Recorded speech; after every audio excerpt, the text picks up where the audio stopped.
kubanga okyali ku Smart 24 TV oterefu kyagendera ddala maaso n'okutunuulira ebigenda okufa mu mbalirira ey'eggwanga ey'omwaka ogw'ebyensimbi ogenda otandika ng'ennaku z'omwezi mu July okutuukira ddala ng'ennaku z'omwezi 30 omwezi ogwa Juni mu mwaka 2024. Nze Monica Nabyonga era nga mutereevu ndi ne munnange Brian Alvins Mugerera era tweyongera okubaaniriza mumwe n'okusinziira gye mulabidde programu eno era butereevu tugenda kuba tugenda nga tweyunga ku bannaffe abali e Kololo lw'olunaku eggwanga liribadde lirinze olw'okusoma bajeti y'omwaka 2023-2024.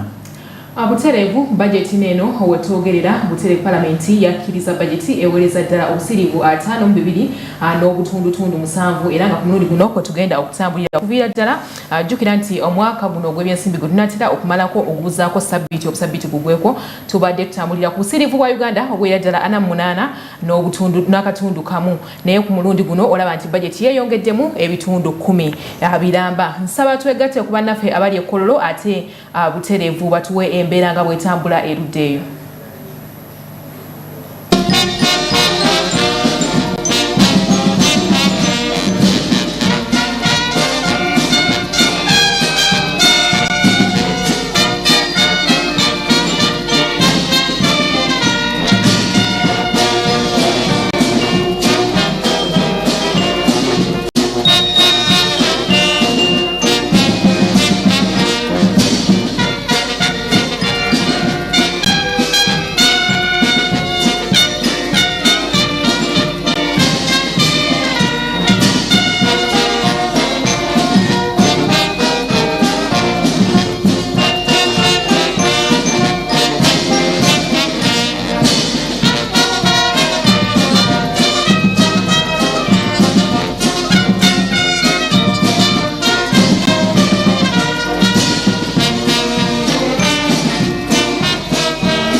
Thank you very much, Uganda Prisons.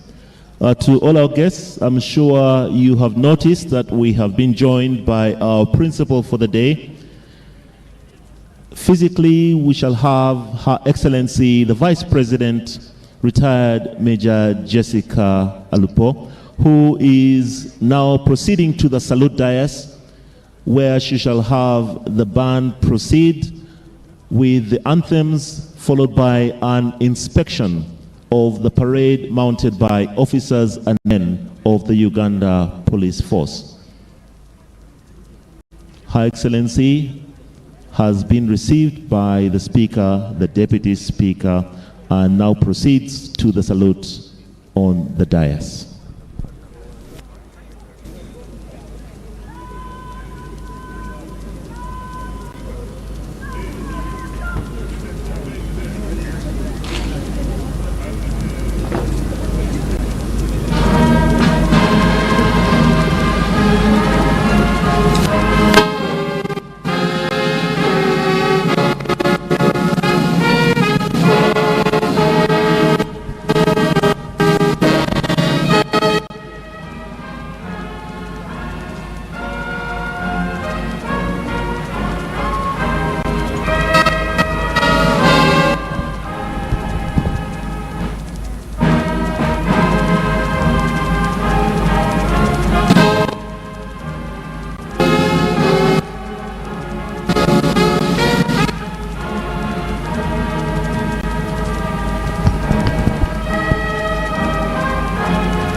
After the anthems, the Guard Commander will request Her Excellency the Vice President to inspect the Guard of Honor.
Excellency.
The parade commander is now seeking permission for the officers and men to march off the grounds.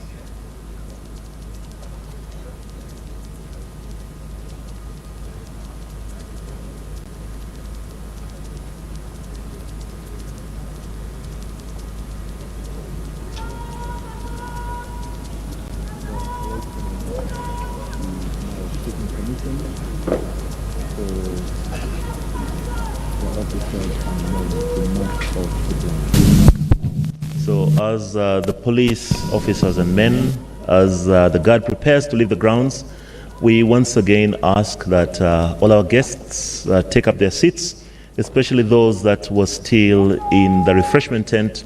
Please come in and take your seats as we prepare for the presentation of the budget.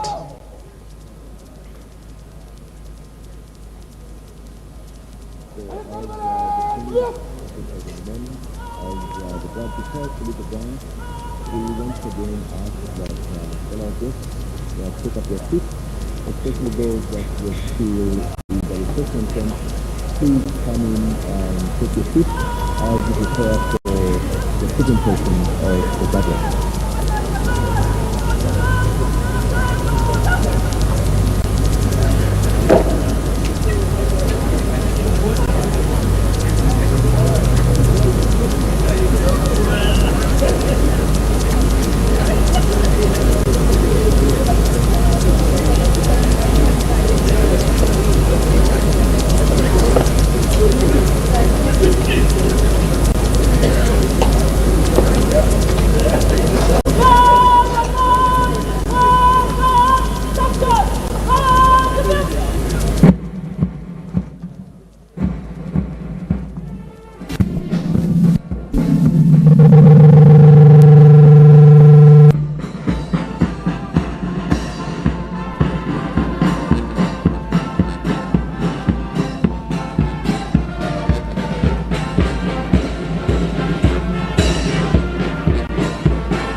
Officers and men of the Uganda Police Force are now marching off the grounds, and this will now allow for the procession of the Speaker to form,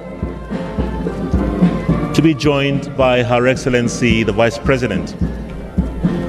The police force and the functions that you just saw are some of the ceremonies that you normally will expect at the first and the second sittings of a term of Parliament, of a session of Parliament. So Her Excellency will now form part of the procession of the Speaker, and they will be formally announced as they get to the point where the mace is, and Parliament will officially start in the chamber. Thank you very much.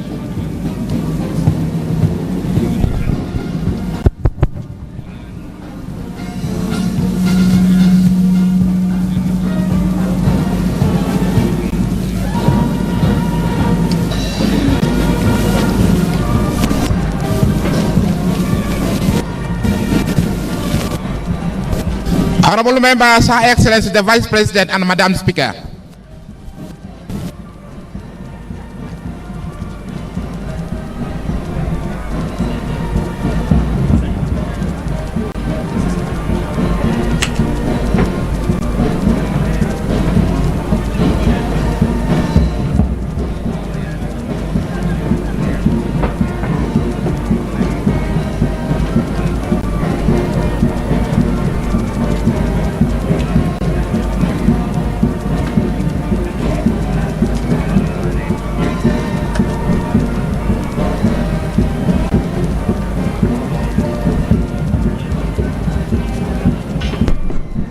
The anthems.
Prayers.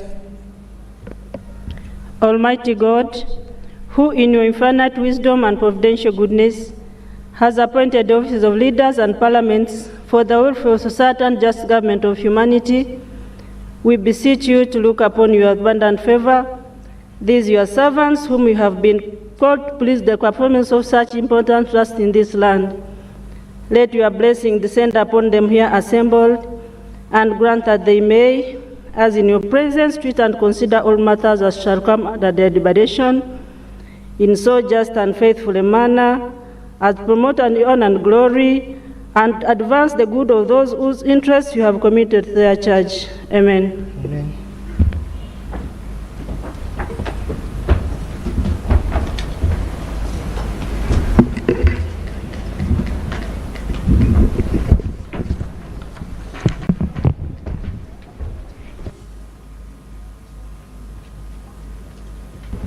Item number 3, Proclamation by the Right Honourable Speaker of Parliament of Uganda.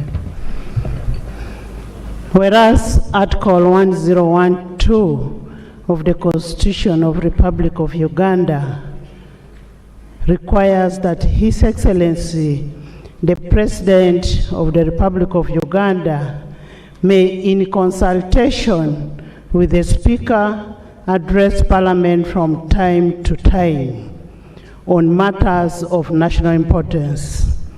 Aware that His Excellency the President of the Republic of Uganda, in accordance to Article 1012, indicated to the Speaker his intention to address Parliament today on the issues of the financial budget 2023-2024.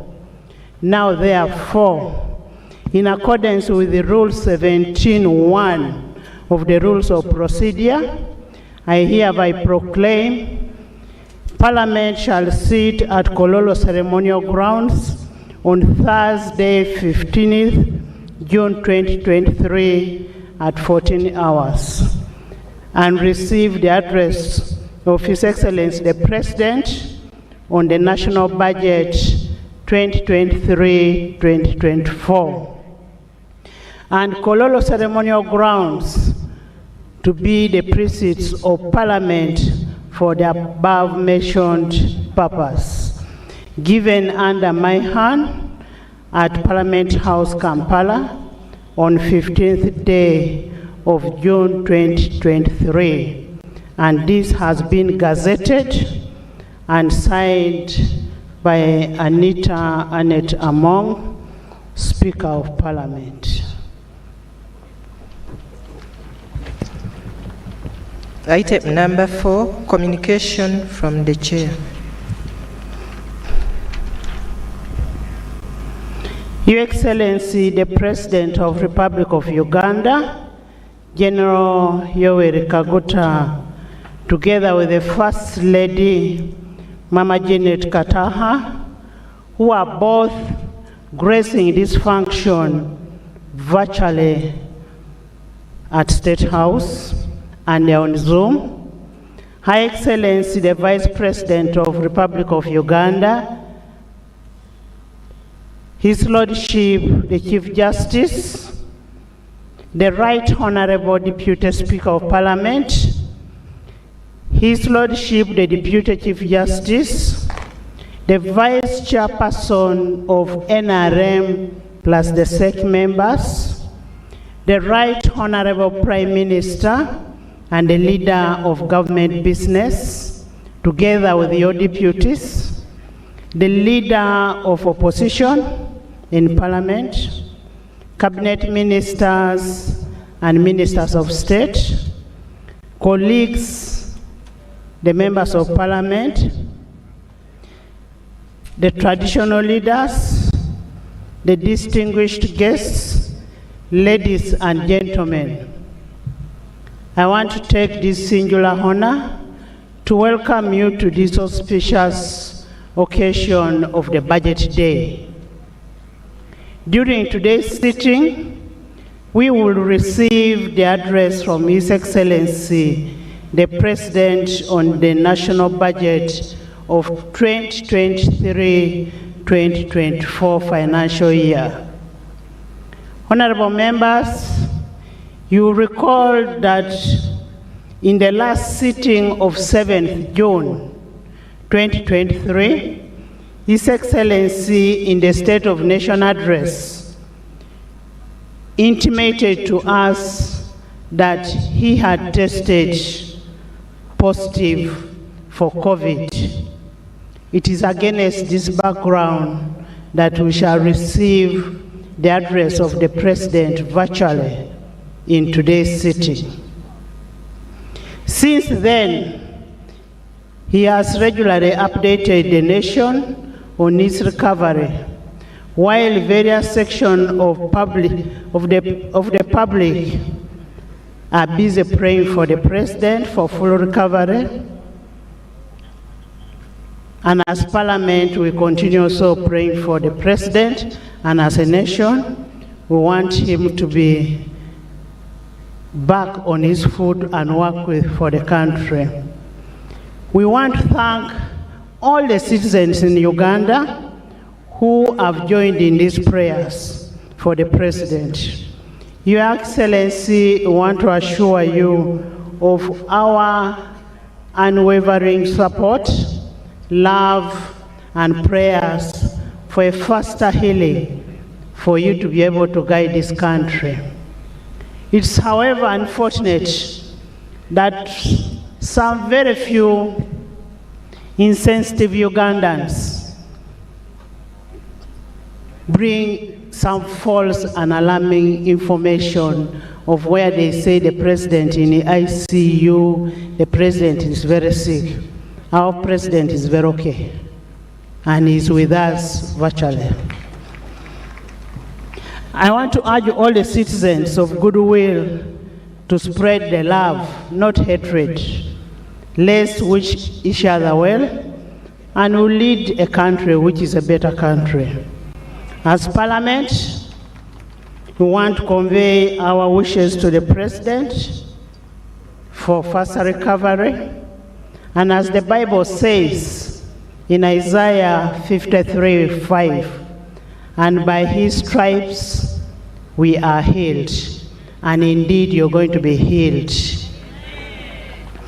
As a God-fearing nation, we commit our President to the Almighty God for his complete healing.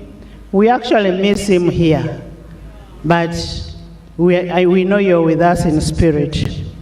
Honorable members, the delivery of the budget speech today is a constitutional requirement under Article 155 of the Constitution of the Republic of Uganda, 1995, which stipulates the President shall cause to be prepared and laid before Parliament in each financial year, but in any case, not later than the 15th day before the commencement of the financial year.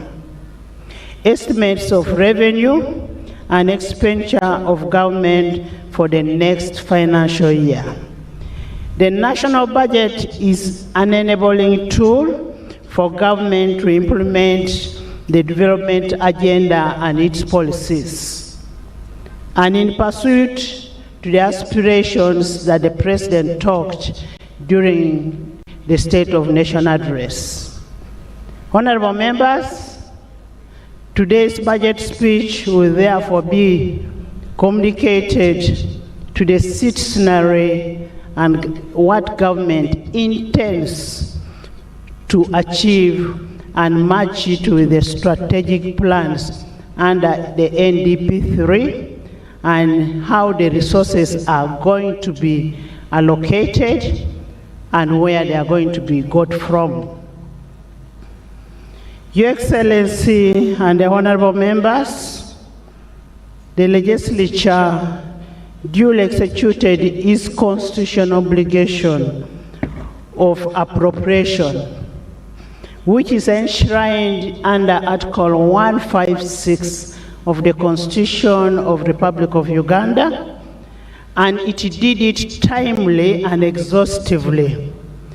The approval of the national budget as prescribed under the national budget is prescribed under Section 14(1) of the Public Finance Management Act 2015 and Rule 151, 152 of the Rules of Procedure of Parliament. Honorable members, I want to sincerely thank you for executing your constitutional obligation. Thank you so much. Your Excellency, I'll briefly highlight the key milestones by legislature in the budget consideration process. One, there was an approval of a national budget framework paper that is the beginning of the budgeting process. The approval of the National Budget Framework Paper 2023-2024, 2027-2028 on 31st January 2023. That is pursuant to Section 9, 5, and 8 of the Public Finance Management Act 2015 and Rule 145 of the Rules of Procedure. Then we have the approval of the ministerial policy statements for financial year 2023-2024. Can I have order in the House? 5 and 8 of the Public Finance. Honorable members, can I have order in the House? And Rule 145.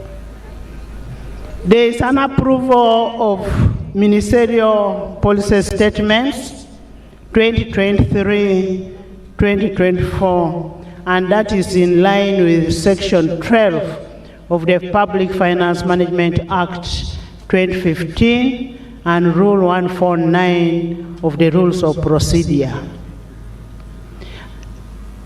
Consideration of the tax and revenue bills. These tax and revenue bills is where the source of the money comes from. This was considered on 2nd, 3rd, and 16th of May 2023, and that is pursuant to Section 8 of the Public Finance Management Act 2015 and Rule 150 of the Rules of Procedure. The approval of the budget for financial year 2023-2024 was done on 18th May 2023,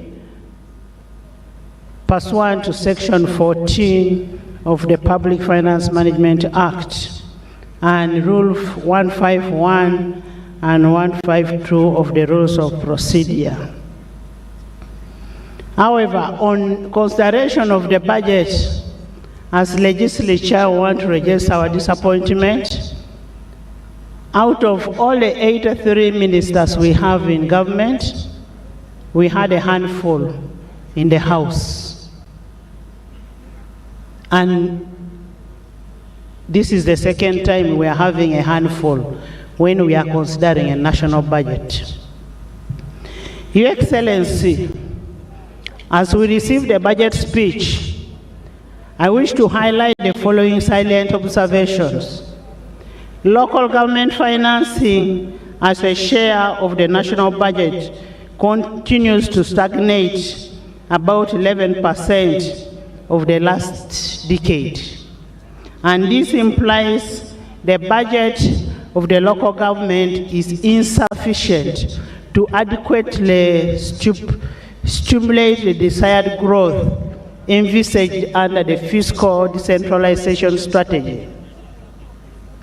2, the capacity of the local authorization to raise the local revenues remains a dismay. This has impeded the ability to fund a number of priority areas. So we need to get more areas where we can be able to get funds.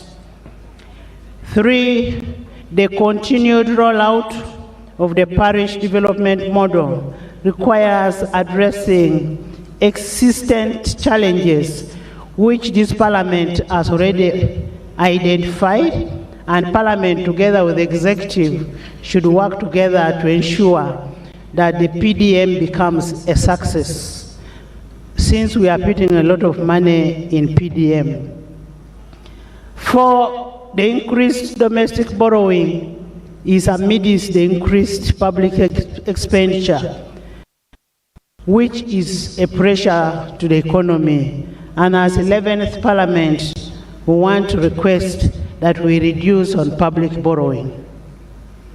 5, the high unit cost of implementing the infrastructure projects, notably in sustainable energy development and integrated transport infrastructure and service programs.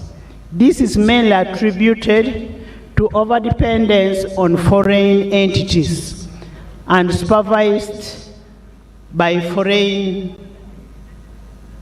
persons who are paid highly instead of making sure that our local content is encouraged and given work to be done. Continued accumulation of domestic areas by government in a disruptive effect of performance of the private sector. Your Excellency, all the aforementioned observations point to the need to widen on our revenue and enable adequate financing of our national priorities. I therefore urge Executive to work hard to expand the tax base and increase on the revenue that is collected for us to be able to fund the priority areas. Your Excellency and honorable members, in the coming financial year, we urge the accounting officers to ensure efficiency and effectiveness in budget execution. Among others is plugging the existing budgets, linkages, strengthening the internal controls, reducing the wastage, and then public loss. We also have MDS who understand that they have to present their budgets to Parliament during the budget framework paper, but they fail to do it. So they need to do whatever they do within the law. This will enable Parliament to do its work perfectly. We need to work with each other for us to be able to pass a budget that covers the whole country, that has an interest of national character. Your Excellency and honorable members, our role as legislators will not only stop in appropriation and approving the budget. I have had a lot of sentiments saying, what do we oversight? Oversight is one of our roles. And as we give out money today, we must do oversight of the money that we approved and given out. That is your role, and you must do it. There shouldn't be an aspect that there is conflicting oversight roles. The only institution that is given by the Constitution is Parliament of Uganda. The rest are just coming in to do their oversight, but ours is constitutional. When the new financial year commences on 1st July, we require parliamentary committees to scale up their oversight role. I have had incidences where ministries are saying, we cannot go from committee to committee. You're doing what you're supposed to do. When the committee requires you to go to a committee and represent your issues, that's what you're supposed to do. So, Honorable Kasaija, next time when you're required, kindly have your ministers in finance. And this is according to Article 79 of the Constitution of Republic of Uganda that gives us our right to do the oversight, legislation, representation, and appropriation. On that note, I would like to inform you that pursuant to Article 164(3) of the Constitution and Article 196 of the Constitution and Section 16 National Audit Act of 2008, the 11th Parliament has timely considered almost all the Auditor General's reports. Article 163(5) of the Constitution as per Article 163(5) of the Constitution, We are sending the reports to you for a treasury memoranda. We want actions that have been taken on what Auditor General found out from MDS. And you know, constitutionally, there is a timeline for that. On that note, therefore, I congratulate the Parliamentary Public Accounts Committees, especially the Local Government Accounts Committee and Park Central for the good work you've done. As Parliament, we will continue to effectively play our role of oversight, appropriation, representation, and legislation as enshrined in Article 78, 79, and 163 of the Constitution, and to ensure that we do our work as per the requirement of the Constitution that we sought to uphold to. And we want to request executive that we work together to ensure that we make Parliament a people-centered Parliament.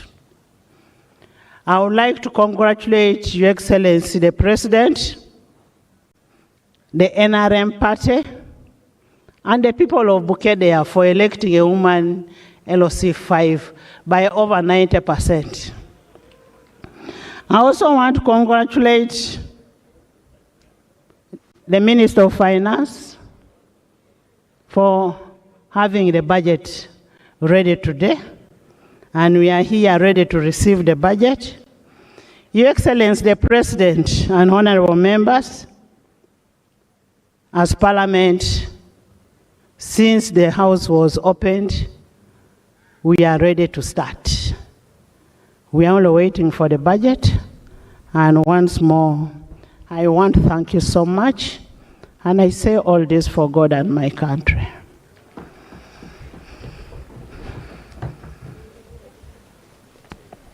Item number 5, presentation of the budget speech by His Excellency the President of the Republic of Uganda. Honorable members, I have duly been notified that the delivery of the budget speech will be made by the Honorable Minister of Finance, Planning and Economic Development on behalf of His Excellency the President, who is virtually present in the sitting. The President will make additional remarks after the Minister has presented. And the President is watching whatever we are doing. Even in absentia, we are supposed to respect Rule 10.4. Let's listen, get the budget, and then we will wait to hear the President's remarks. I now want to invite the Minister of Finance, Planning and Economic Development to deliver the budget to the nation.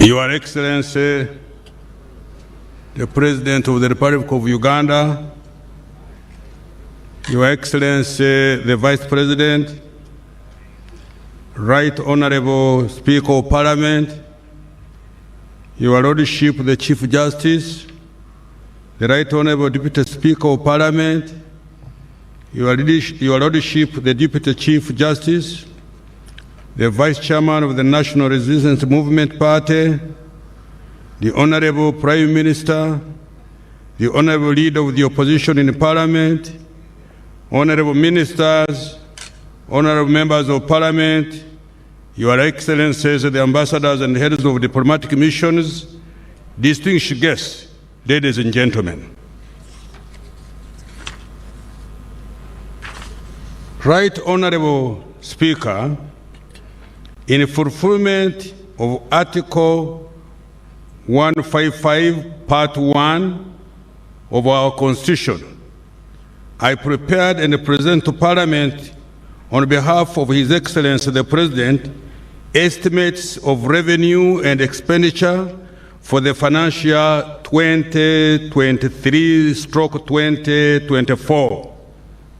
Parliament on Thursday, 18th of May 2023, approved this budget. My statement today highlights the budget as appropriated by this Parliament. Madam Speaker, His Excellency the President declared the 2021-2026 term Ekisanja for socio-economic transformation. While opening this 11th Parliament on the 24th of May 2021, the President said, and I quote, "Now that we have laid the foundation by building roads, hospitals, schools, water sources, and other public services, the focus should be turned to creating wealth, jobs, and incomes," close the quote. This addresses the 39% of Ugandans that are still in the non-money economy. Madam Speaker, the NRM government has laid a strong foundation to accelerate the economic social transformation for all Ugandans. The budget for next financial year 23-24, therefore, has been prepared to advance this strategic mission. Consequently, the theme of the budget has been retained as full monetization of Uganda's economy through commercial agriculture, industrialization, expanding and broadening services, digital transformation, and market access. Madam Speaker, in my statement, I will address the following. 1. Performance of the economy during the financial 22-23, as well as our future economic prospects. 2. Accountability for the financial year 22-23 budget. 3. Financial year 23-24 budget priorities, interventions. And 4. The financing strategy for financial year 23-24 budget. The recent economic performance. Madam Speaker, Uganda's economy has remained resilient and is on a steady recovery path. Yes. You want me to repeat it? Hold on. I will repeat it at an appropriate time. The economy this year is projected to have grown by 5.5% compared to 4.6% last year. This year's performance compares favorably with the average growth rate for sub-Saharan Africa, estimated at 3.6% for calendar year 2023. The size of the economy is estimated at 184.3 trillion compared to shillings 162.9 trillion last year. This is equivalent to US dollars 49.4 billion compared to US dollars 45.6 billion last year. This expansion is on account of good performance of the services sector, which grew at 6.2% compared to 4.1% in the previous year. Agriculture has also performed very strongly, growing by 5% despite the dry spell in the first quarter of this financial year. In particular, food crops, livestock, and fishing performed very well. Industry grew at 3.9%, driven largely by manufacturing and construction activities, especially in the oil and gas industry. Inflation and interest rates. Madam Speaker, inflation is reducing steadily on account of well-coordinated fiscal and monetary policy. Inflation has significantly decreased since October 2022, when it peaked at 10.7%. Last month, the pace at which prices were rising slowed down to 6.2%. Prices of key items such as soap, sugar, fuel at pumps, among others, have significantly reduced. With respect to the cost of money, commercial bank lending interest rates have increased slightly to 19.3% in April 2023 from 18.8% in April 2021. This mainly caused the increase in the central bank rates of 10% since October 2022 in order to fight inflation. To reduce the cost of money for the private sector, government has taken a deliberate policy to reduce domestic borrowing, which is a major driver of commercial bank lending rates.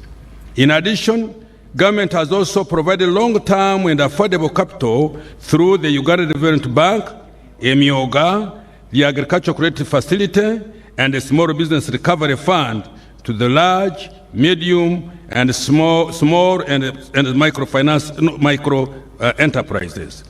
A total of shillings 2.7 trillion has been provided to date. Private sector credit.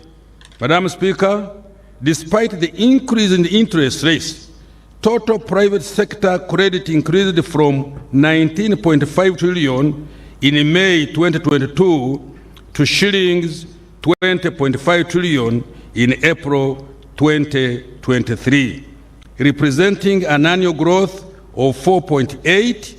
The growth in lending to industry and agriculture was 6.2 and 3.3 respectively. Trade and personal lending recorded an annual growth of 14.1% and 19.1% respectively in the same period. This underscores the ongoing government intervention to ensure that agriculture and industry access adequate and affordable financing on a sustainable basis. Now I turn to the exchange rate.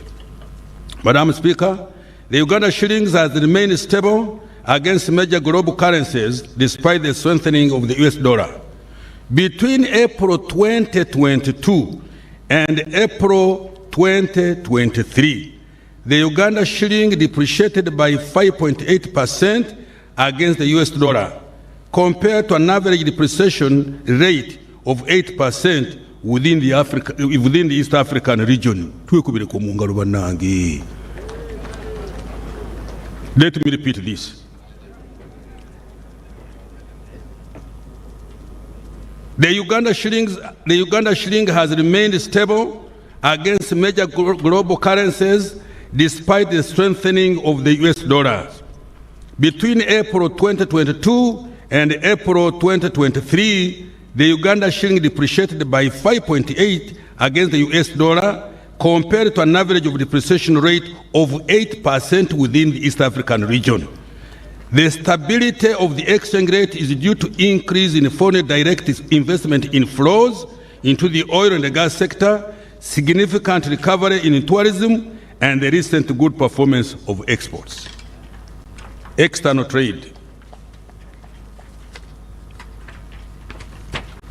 Madam Speaker, by April 2023, Uganda's exports of merchandise goods amounted to US dollars 4.2 billion compared to US dollars 3.1 billion over the same period over the previous financial year.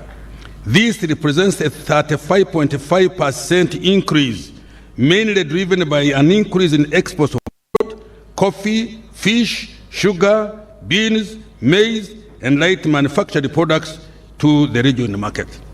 The NRM government has provided support through different initiatives to boost exports. These include the provision of long-term and affordable capital, investment in transport infrastructure, and energy in particular, plus building industrial parks. These efforts have started yielding results. The manufactured exports have emerged as a major contributor to merchandise exports. For example, in year 2022, Uganda exported sugar worth of $163 million, cement worth US $87 million, plastics worth 61 million US dollars, soap 31 US dollars million, and beer worth US dollars 29 million. There were no exports of any of these items as recently as 2006. Thank you very much, but I need you to hear it louder so that this coming financial year we work harder like horses. At a regional level,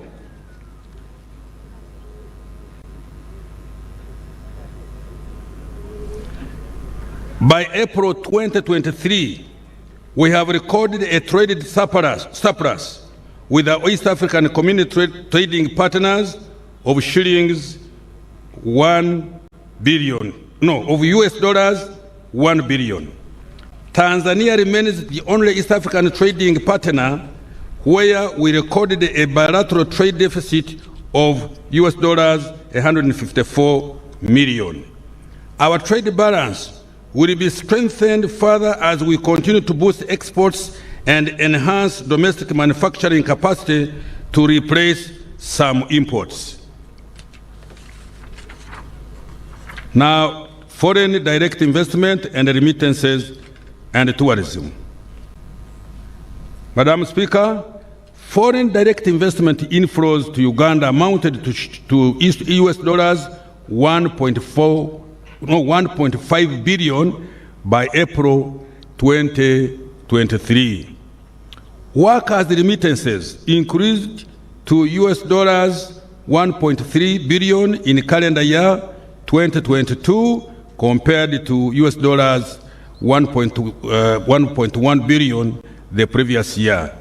This helps to finance our foreign exchange requirements such as imports and debt servicing.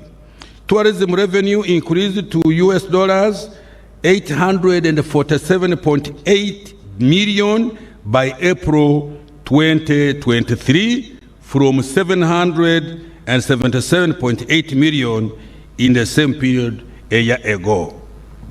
Employment.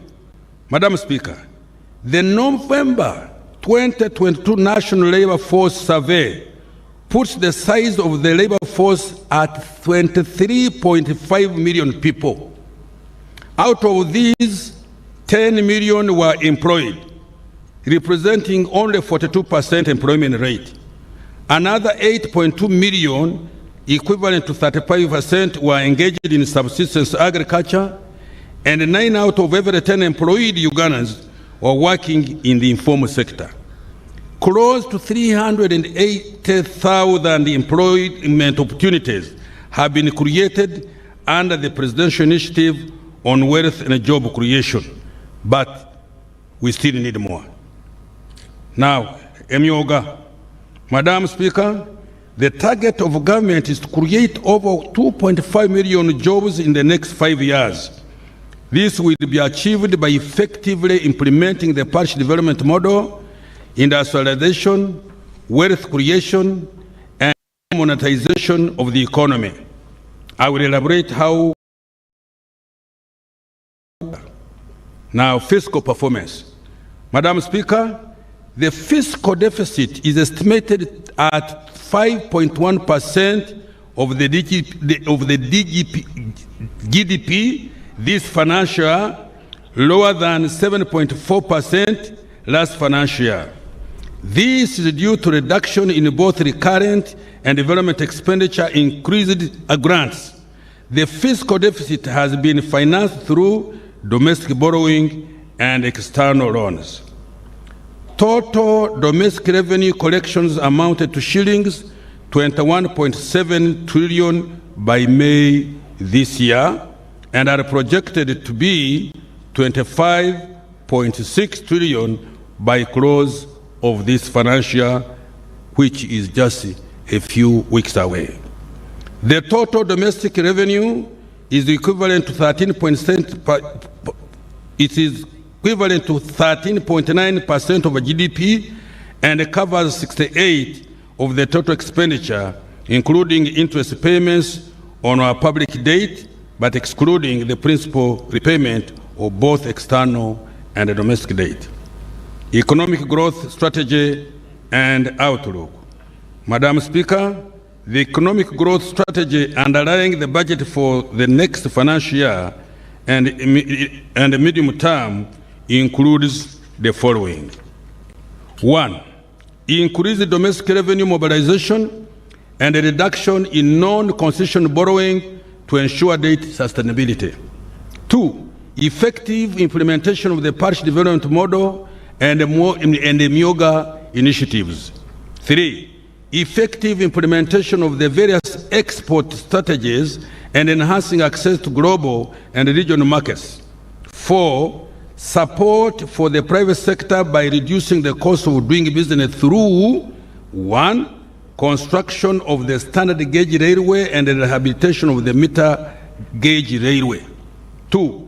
Development of small-scale solar-powered irrigation schemes to address climate change and ensure our food security. 3. Maintenance of both tarmac and mudam roads. 4. Continued investment in industrial parks and energy transmission lines. Provision of affordable credit for micro and small enterprises and lower-income groups through the Small Business Recovery Fund, a MIOGA and Microfinance Support Center, and funding for the medium to large enterprise through the Uganda Development Bank. 6. Provision of provision of quality seedlings, pesticides, fertilizers, storage, and marketing in the agro-industrialization value chain in order to increase agricultural production and productivity. 7. Rapid development of oil and gas production, specifically the construction of the East African crude pipeline and the national oil refinery. 8. Expansion of our skilled labor force to meet the demand of a diversified economy, especially industrial skills. 9. Mitigation of the negative impact of climate change on the economy and our livelihoods. 10. Implementation of the Greater Kampala Metropolitan Infrastructure Development Master Plan. And 11. Maintenance of peace and security of persons and property are the bedrock on which the above are based for. Peace, security, freedom. Madam Speaker, as a result of these interventions, Uganda's economy is projected to grow at 6% in financial year 23-24. Can I repeat the other thing? You see what I was telling you? Over the next 5 years, the economy is projected to grow at an average of 6.5% to 7% per year. These things are not common everywhere. Financial year 23-24 budget priorities. Madam Speaker, the budget for next financial year is aimed at achieving the following broad objectives. 1. Urgent completion of key public investments with higher multiplier effects on the attainment of NDP 3 targets and the NRM 2021-2026 manifesto. 2. enhance revenue mobilization and collections. 3, full-scale operationalization of the parish development model. And 4, enhance government efficiency and effectiveness through rationalization of public expenditure and the payroll and the audit and so forth. Payroll audit and so forth. The key priorities funded to achieve these objectives are the following. 1, boosting household incomes and micro enterprises. 2, commercializing agriculture to enhance production and productivity and improve competitiveness of agricultural products. 3, supporting private sector growth. 4, investing in the people of Uganda. And I emphasize that one, investing in the people of Uganda. 5, improving the stock and the quality of infrastructure. 6, expediting implementation of strategic interventions in innovation, research and development, and the mineral, oil, and the gas industry. Madam Speaker, in order to effectively implement these strategic priorities, the government shall ensure peace and security, good governance, the rule of law as the bedrock for economic activities. I now turn to detail the key actions we will be undertaking in these strategic priorities. Boosting household incomes and micro enterprises. Madam Speaker, the parish development model will boost household incomes as well as development of micro enterprises. Since the launch of the PDM in February 2022, a total of shillings 590.2 billion has been disbursed to all the 10,459 parishes nationwide, translating into shillings 50 million per parish. The balance will be disbursed by end of this month. Next financial year, the parish development model has been allocated 1.1 trillion Uganda shillings. The Myoga initiative will further boost household incomes and micro enterprises at parish and sub-county levels by directly funding parish and sub-county enterprise groups. By March 2023, seed capital worth shillings 494 billion had been disbursed to 6,721 constituency-based Myoga circles. Over 600,000 individuals had successfully applied for credit from their parish-based associations. Nearly half, 46%, of these were women. Women are very persistent, I can tell you. And when they say they do something, they will do it. Youth, 25%, and the PWDs, 4%. These circles have also mobilized savings of shillings 78 billion and a further shillings 80 billion recovered from the loans given to the beneficiaries. Now somebody said the Myoga is non-performing. He does not know what he's talking about. And I'm sorry for that type of person. This demonstrates the sustainability of the Myoga initiative. Next financial year, shillings 100 billion has been allocated to the Myoga initiative. Madam Speaker, in order to grow local enterprises, 19 skilling centers have been established across the country under the Presidential Industrial Hubs initiative. So far, 28,750 trainees have successfully completed training in skills programs, and 6,110 are undergoing training in various fields.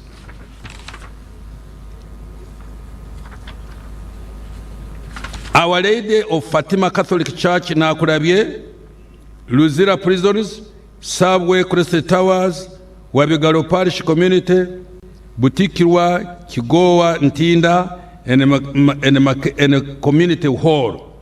This support will continue over the medium term. Madam Speaker, shillings 60 billion has been allocated for skilling the youth in the next financial year. Commercializing agriculture.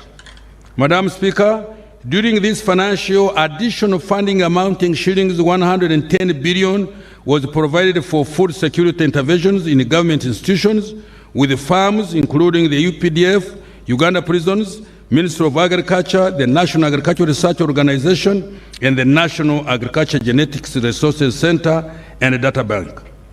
The priority actions to commercialize agriculture next financial year will include the following. 1.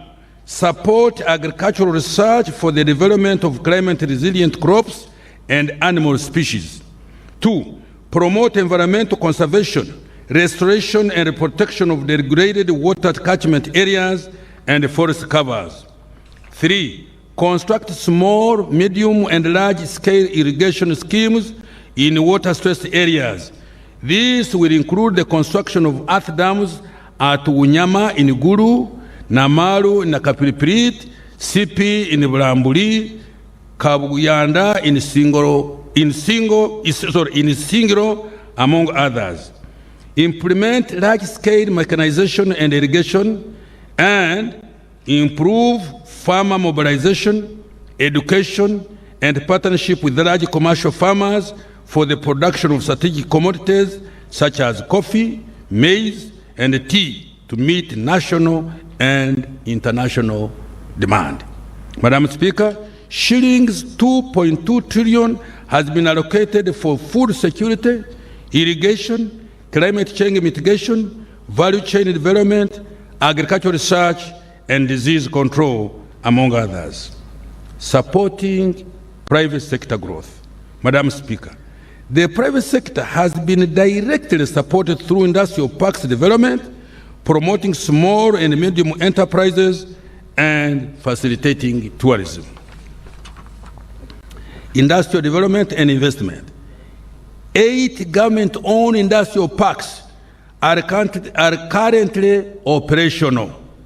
These are Namamve, Jinja, Bweyogerere, Mbale, Soroti, Mbarara, Kasese, and Ruzira.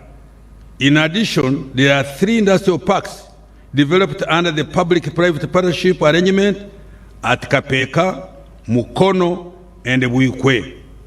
Uganda Investment Authority has acquired 12 square miles for industrial development provided by various local governments in the 18 zones across our country. Uganda's global reputation as an investment destination has been boosted significantly in the recent past.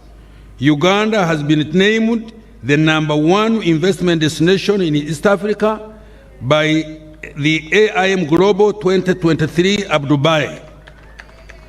In addition, our country has been ranked among the top 10 African countries for the best investment destination in Africa by the African Development Bank. It is now also ranked first in East Africa for capital market growth by Abusa Bank. We are moving. Small and medium enterprises. Madam Speaker, these SMEs in manufacturing and export sectors will be supported by $20 million from World Bank Investment for Industrial Transformation and Employment Project, which we abbreviate as INVITE, that will provide grants and a concession credit to qualifying SMEs. These SMEs will access new and innovative financing products with long-term financing of up to 15 years. This intervention aims at increasing Uganda's manufactured export products, generate direct and indirect jobs for more than 200,000 workers, and safeguard existing jobs for 530,000 workers.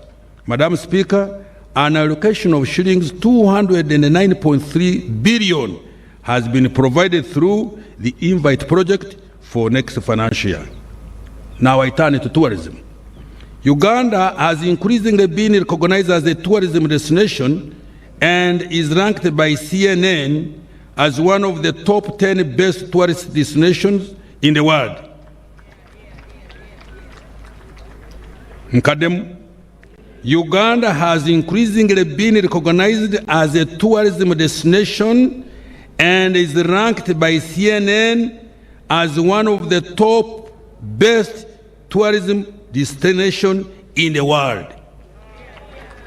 We will continue to promote domestic and inbound tourism, including the use of digital platforms.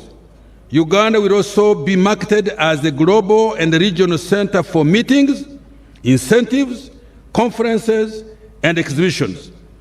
Hospitality standards will be enforced through licensing, grading, and classification of tourism facilities.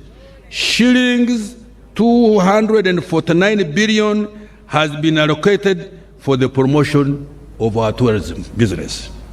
Madam Speaker, all the private sector interventions I have detailed above have been allocated shillings 2.4 trillion. Now, in people.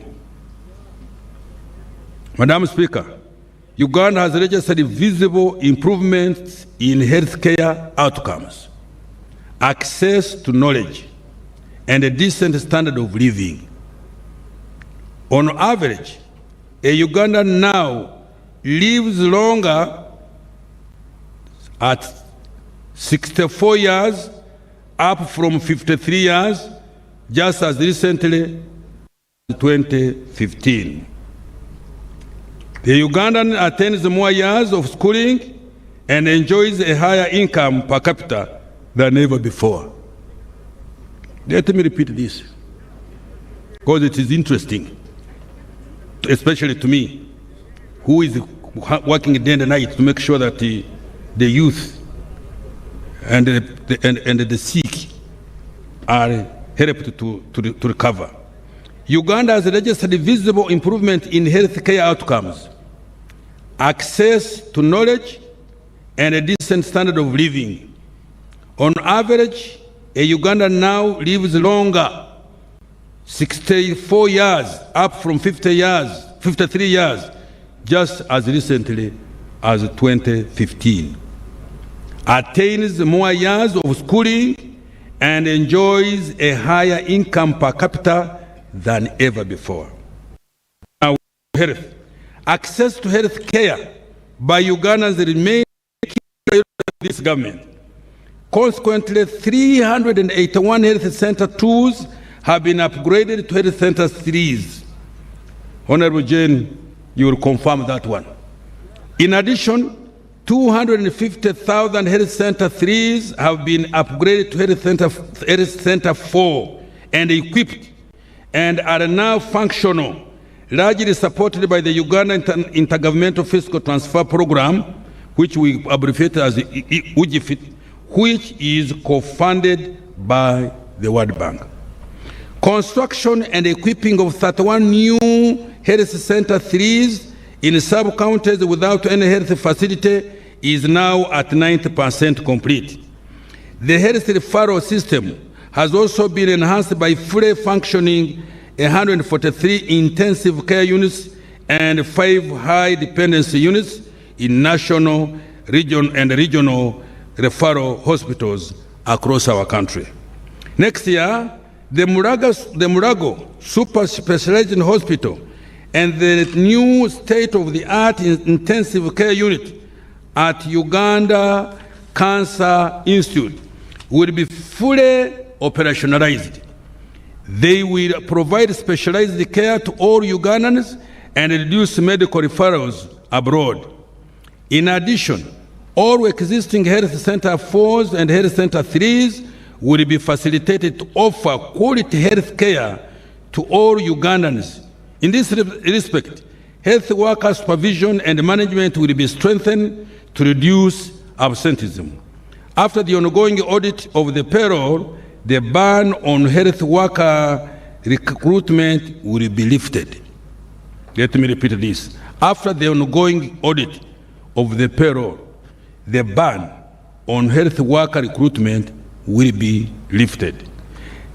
Government in the next few weeks resolves the plight of the medical interns and doctors designated as senior house officers in view of their important role in supporting the health care system.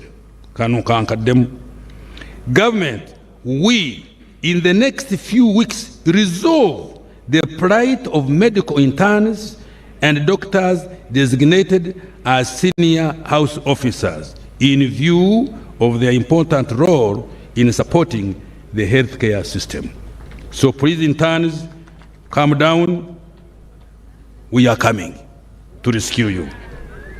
In the meantime, I have provided shillings 22 billion to clear outstanding areas for medical interns and senior house officers for the financial year ending June this year.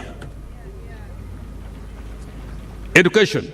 Madam Speaker, we have registered significant progress in accessing to education. Uganda's literacy rate improved from 70.2% in 2012 to 79% in 2021. Education enrollment in public schools is now at 8.4 million children in primary school and at 833 pupils in secondary and 174,000 students in tertiary institutions. The question we must raise, these children were 8.8 in primary, now in secondary they are only 83300. Where did the balance go? To improve delivery of the recently launched curriculum, 300,100 teachers were trained and inspection of learning institutions was enhanced using the inspection system. The teacher effectiveness and learners achievement system has helped to reduce teacher absenteeism and improved pupil attendance. The education management information system has been revamped to support data management and decision making in education. To enhance sports development, talent identification, nurturing, and professional development have been emphasized. Madam Speaker, the Mountains of the Moon University was operationalized during this year. Upgrading of the facilities was completed at Uganda Technical College in Lira, Elgon, and Bushenyi. Next year, the construction and equipping of 2 unit laboratories in 21 secondary schools currently without any will commence in line with the science, technology, engineering, mathematics policy. Government will continue with the construction of 115 city secondary schools in sub-counties without any under the Uganda Intergovernmental Fiscal Transfer Program. Madam Speaker, after the ongoing audit of the government payroll, the ban on recruitment will also be lifted to cover the staffing gaps in education. Madam Speaker, government will continue to support sports activities and entertainment talents and enforce copyrights for performing artists. Safe water. Madam Speaker, the national water coverage for safe and clean water for human consumption now stands at 70%, with 67% in rural areas and 72% in urban areas. But we still need more. In rural areas, graft flow schemes have been completed at Lirima in Manafa, Lukalu, Kabasanda in Utambala, and Nyawiche, Kichenke in Ibanda. Piped water systems have also been constructed at Nyakibingo in Rukungiri, Kabuyanda in Isingiro, and Oromo water supply system in Kitugum Ramo. In addition, 40 solar-powered mini-piped schemes serving 173 persons have been constructed across 15 least-served districts, including Liantonde, Sembabule, Yumbe, Rakai, Buyende, Kamuli, and Kakumiro.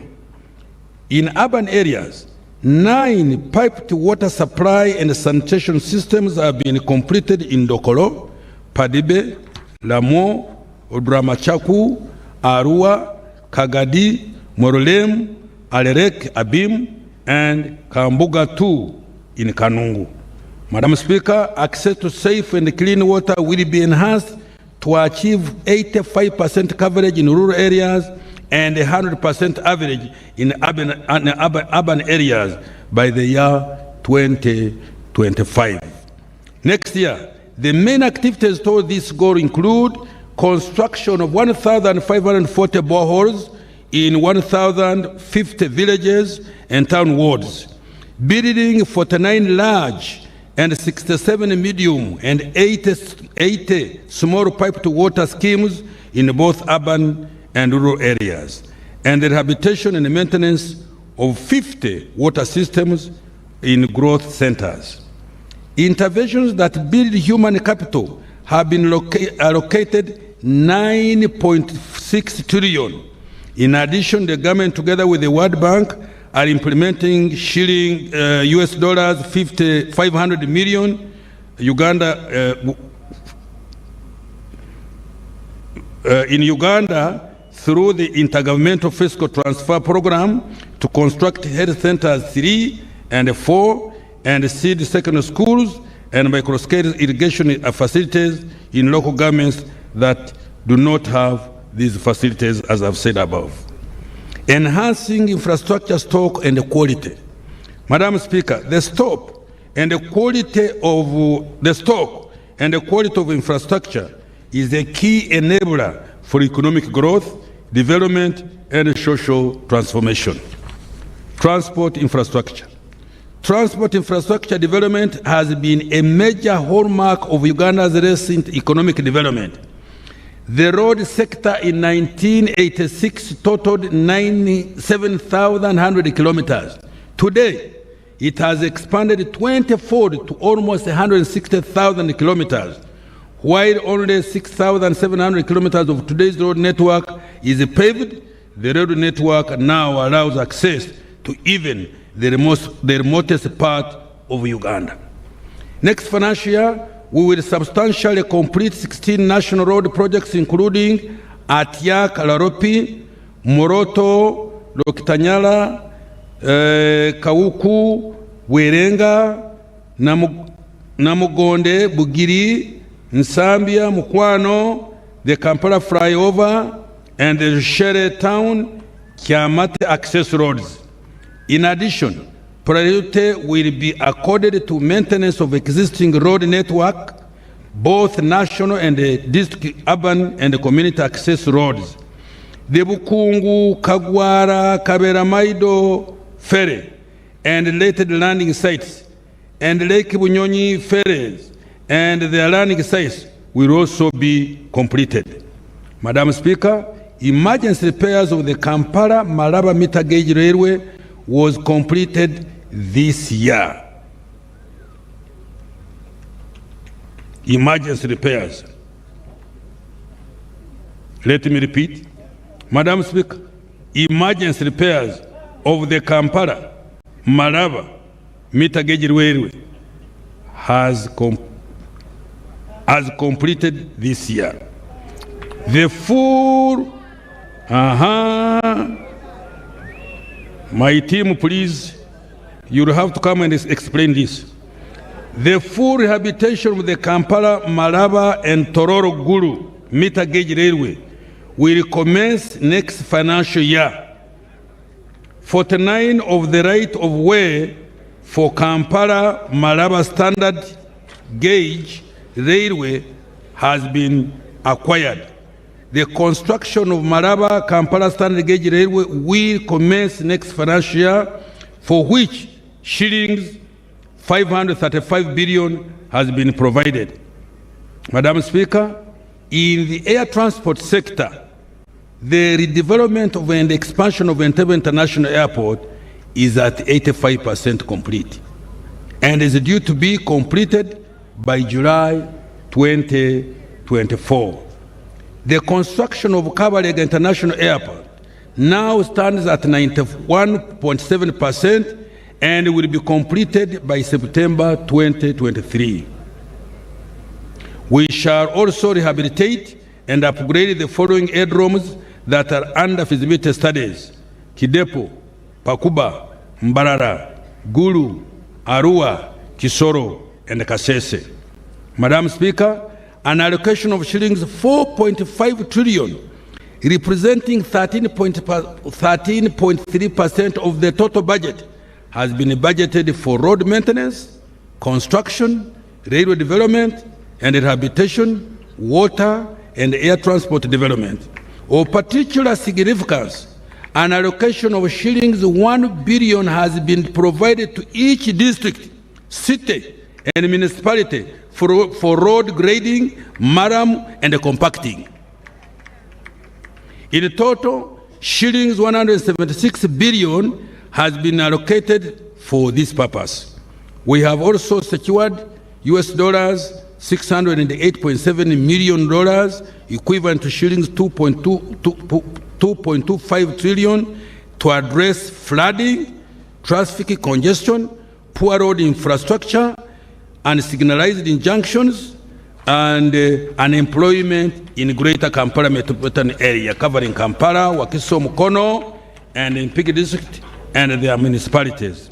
This will upgrade 504 kilometers of roads, including junction signalization in 8 urban authorities, rehabilitation of 30 stormwater drainage points, upgrade 23 markets, and construct 25 artisanal parks and industrial work spaces for the small-scale manufacturers.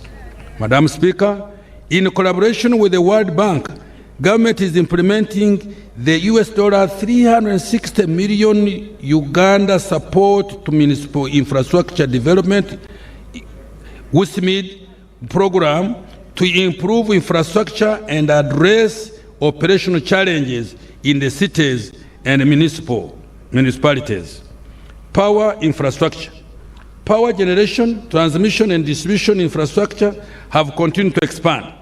Generation capacity increased to 1,379.1 megawatt as at March 2023 from 1,343.9 megawatt in March 2022, an increase of 34.4 megawatt, although that is not enough again.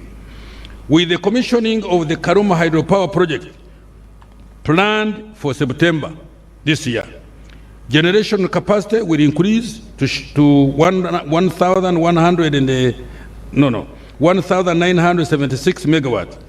The 6 megawatt Nyagaka 3 hydropower project is also due for commissioning by end of this month. In transmission, a total of 417 kilometers of transmission lines were added to the main grid during the year, bringing the total transmission line network now to 4,011 kilometers. To enable evacuation of power from 600 megawatt Karuma hydropower project, the 2048 kilometer Karuma Kawanda, the kilometer 55 Karuma Oruyo, and the 76 kilometer Karuma Lira lines have been completed.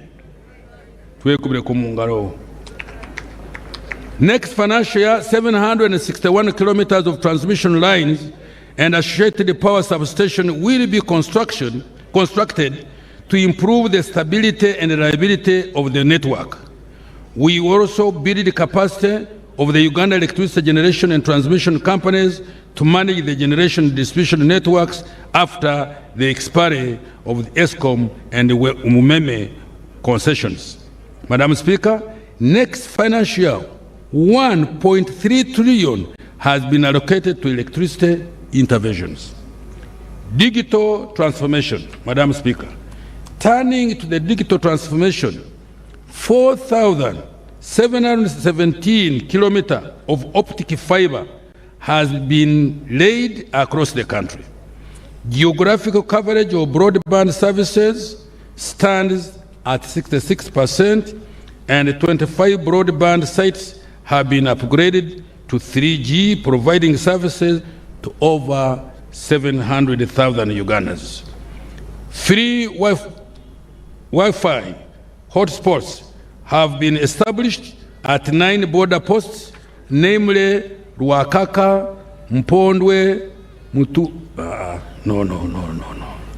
I'm still verifying. Sorry, he has interrupted me. Free Wi-Fi hotspots have been established at 9 border posts, namely Ruakaka, Mpondwe, Mutukula, Busia, Vura, Katuna, and Eregu. Next year, Wi-Fi will be deployed to 820 locations, targeting schools, hospitals, markets in selected sub-regions. The Greater Kampala Metropolitan Area Network will be upgraded to monitor service provision over the national backbone infrastructure. We will also digitally transform public service delivery by connecting all essential services such as schools, hospitals, tourism sites, and the police to the national backbone. Madam Speaker, an allocation of shillings 192 billion has been provided to accelerate digital transformation. Expediting strategic initiatives. Madam Speaker, the development of oil and gas, the beneficiation of minerals, and investment in science, innovation, and research are key strategic initiatives that will significantly support that socio-economic transformation. Oil and gas. Madam Speaker, the final investment decision for the development of the East African crude oil pipeline was taken on the 2nd of February 2022. We are fast-tracking the construction of the East African crude oil pipeline, EACOP, and the National Oil Refinery. In addition, the right-of-way for Kabale, Hoima, Buloba refined products pipeline and the financing for the refinery and associated infrastructure will be concluded. Preparatory work for the development of petrochemical industry at the Kabale Petro-based industrial park will also be expedited. I have allocated shillings 447 billion to fast-track the development of petroleum resources next financial year. Science, innovation, and research. Madam Speaker, government is supporting several innovation and scientific research initiatives that will propel Uganda industry into the high technology economy. These include vaccine research and development, including therapeutics and diagnostics, to enable Uganda to enter into the pathogenic economy. 3, automotive industry technology development. 4, chipset and robotics manufacturing. During this financial year, we enhanced the salaries for scientists by shillings 508 billion. We shall continue to support scientists and innovators to undertake the process of intellectual property registration, train and sensitize stakeholders on intellectual property. We have provided 257 billion to support science, innovation, technology development. Mineral beneficiation. Madam Speaker, in order for Uganda to reap the benefits of mineral resources, Uganda's mineral deposits will be quantified to ascertain their value before beneficiation.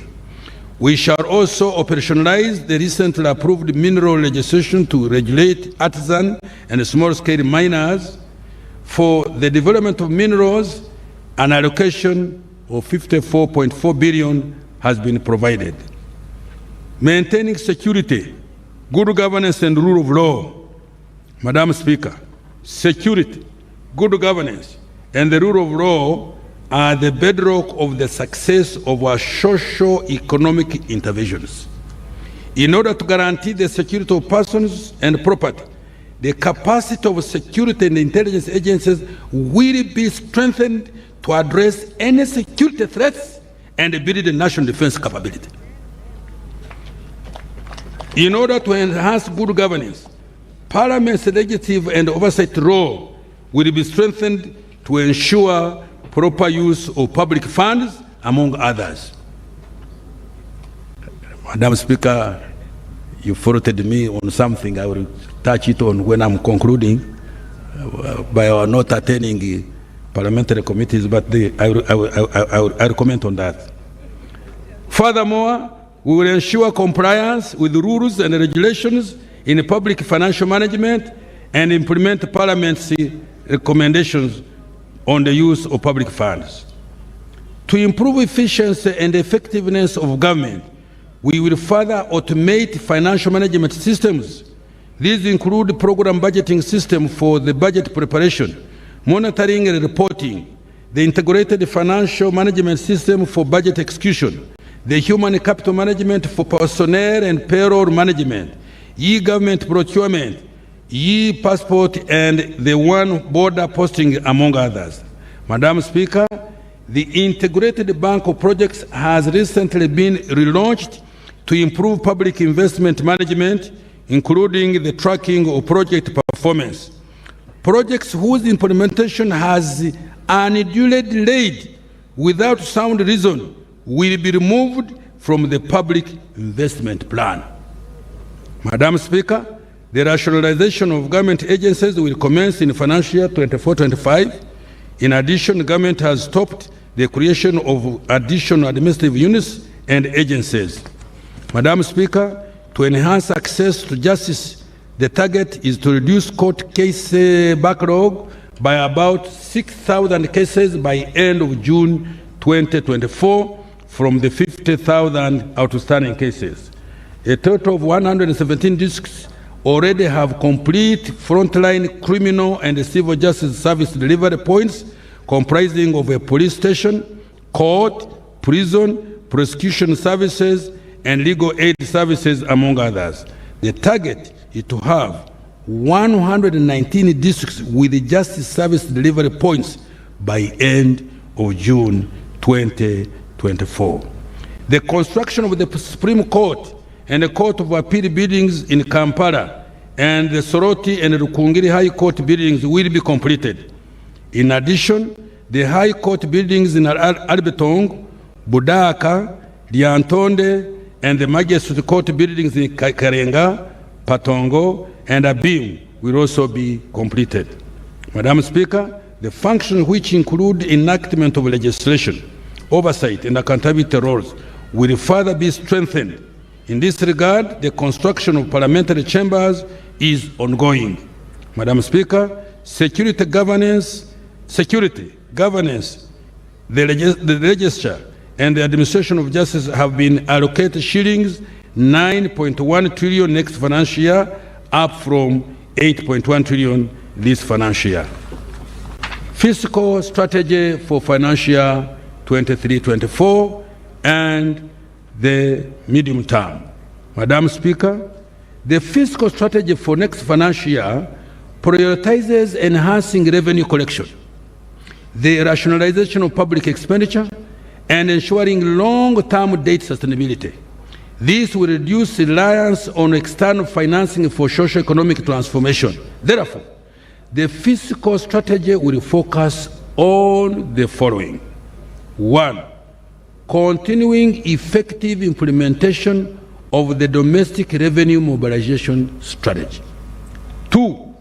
repurposing the national budget to achieve high multiplier effect of government interventions on the economy and improve the efficiency and effectiveness of government programs and projects.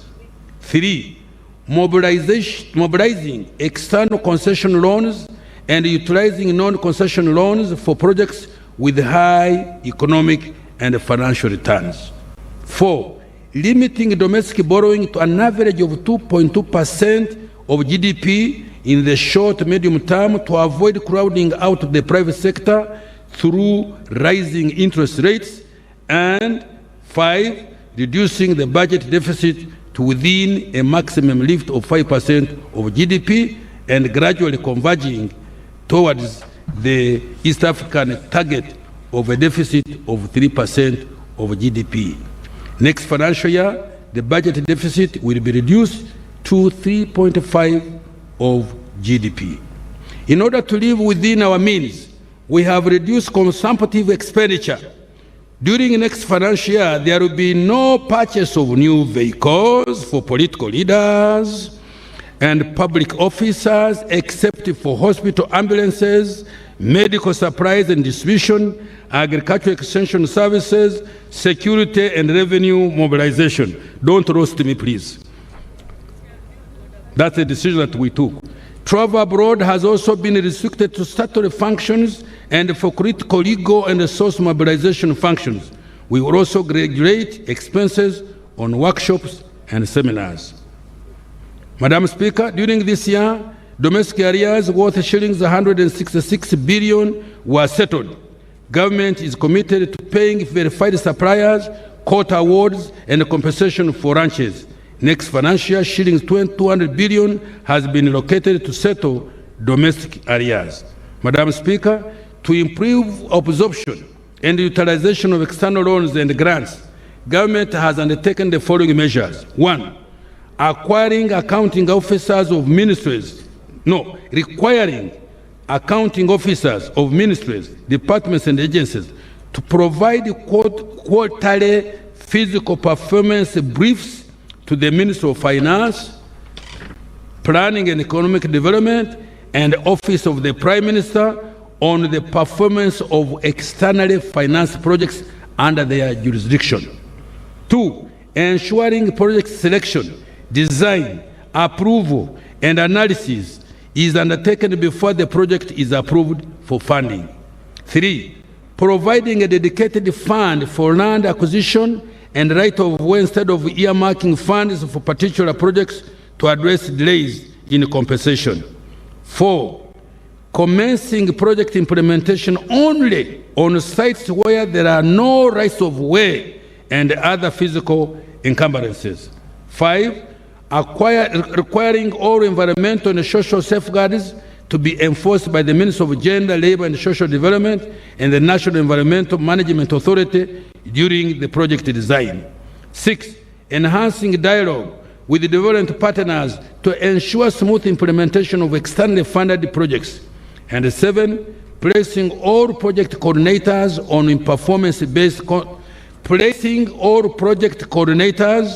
on performance-based contracts to improve accountability for project performance. Domestic revenue mobilization for the financial year we are budgeting for.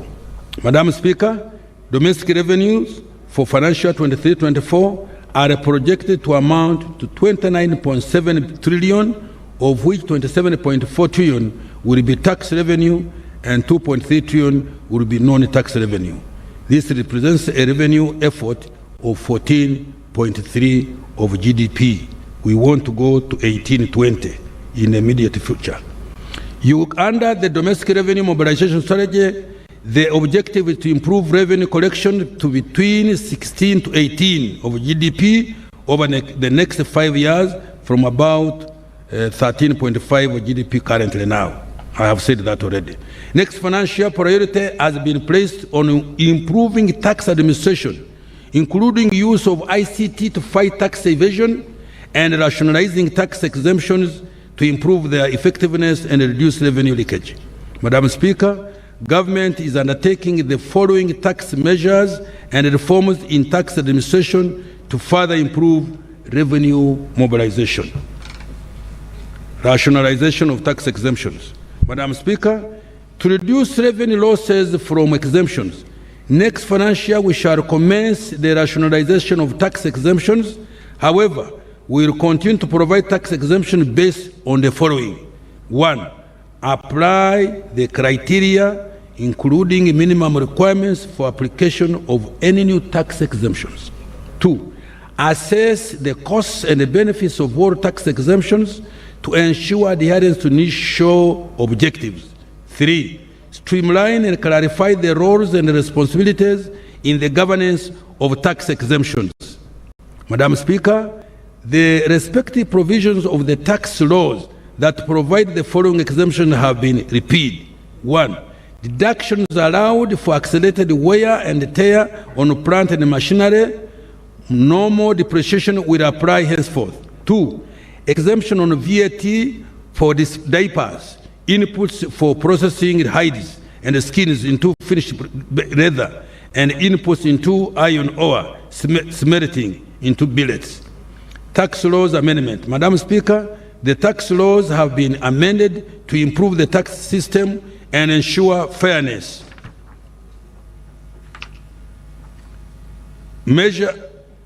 These measures have generated 615 billion in addition to revenue next year, equivalent to 3.3% of GDP. The amendments are detailed in the respective tax laws approved by Parliament. I will, however, highlight a few of these amendments later on. Income tax.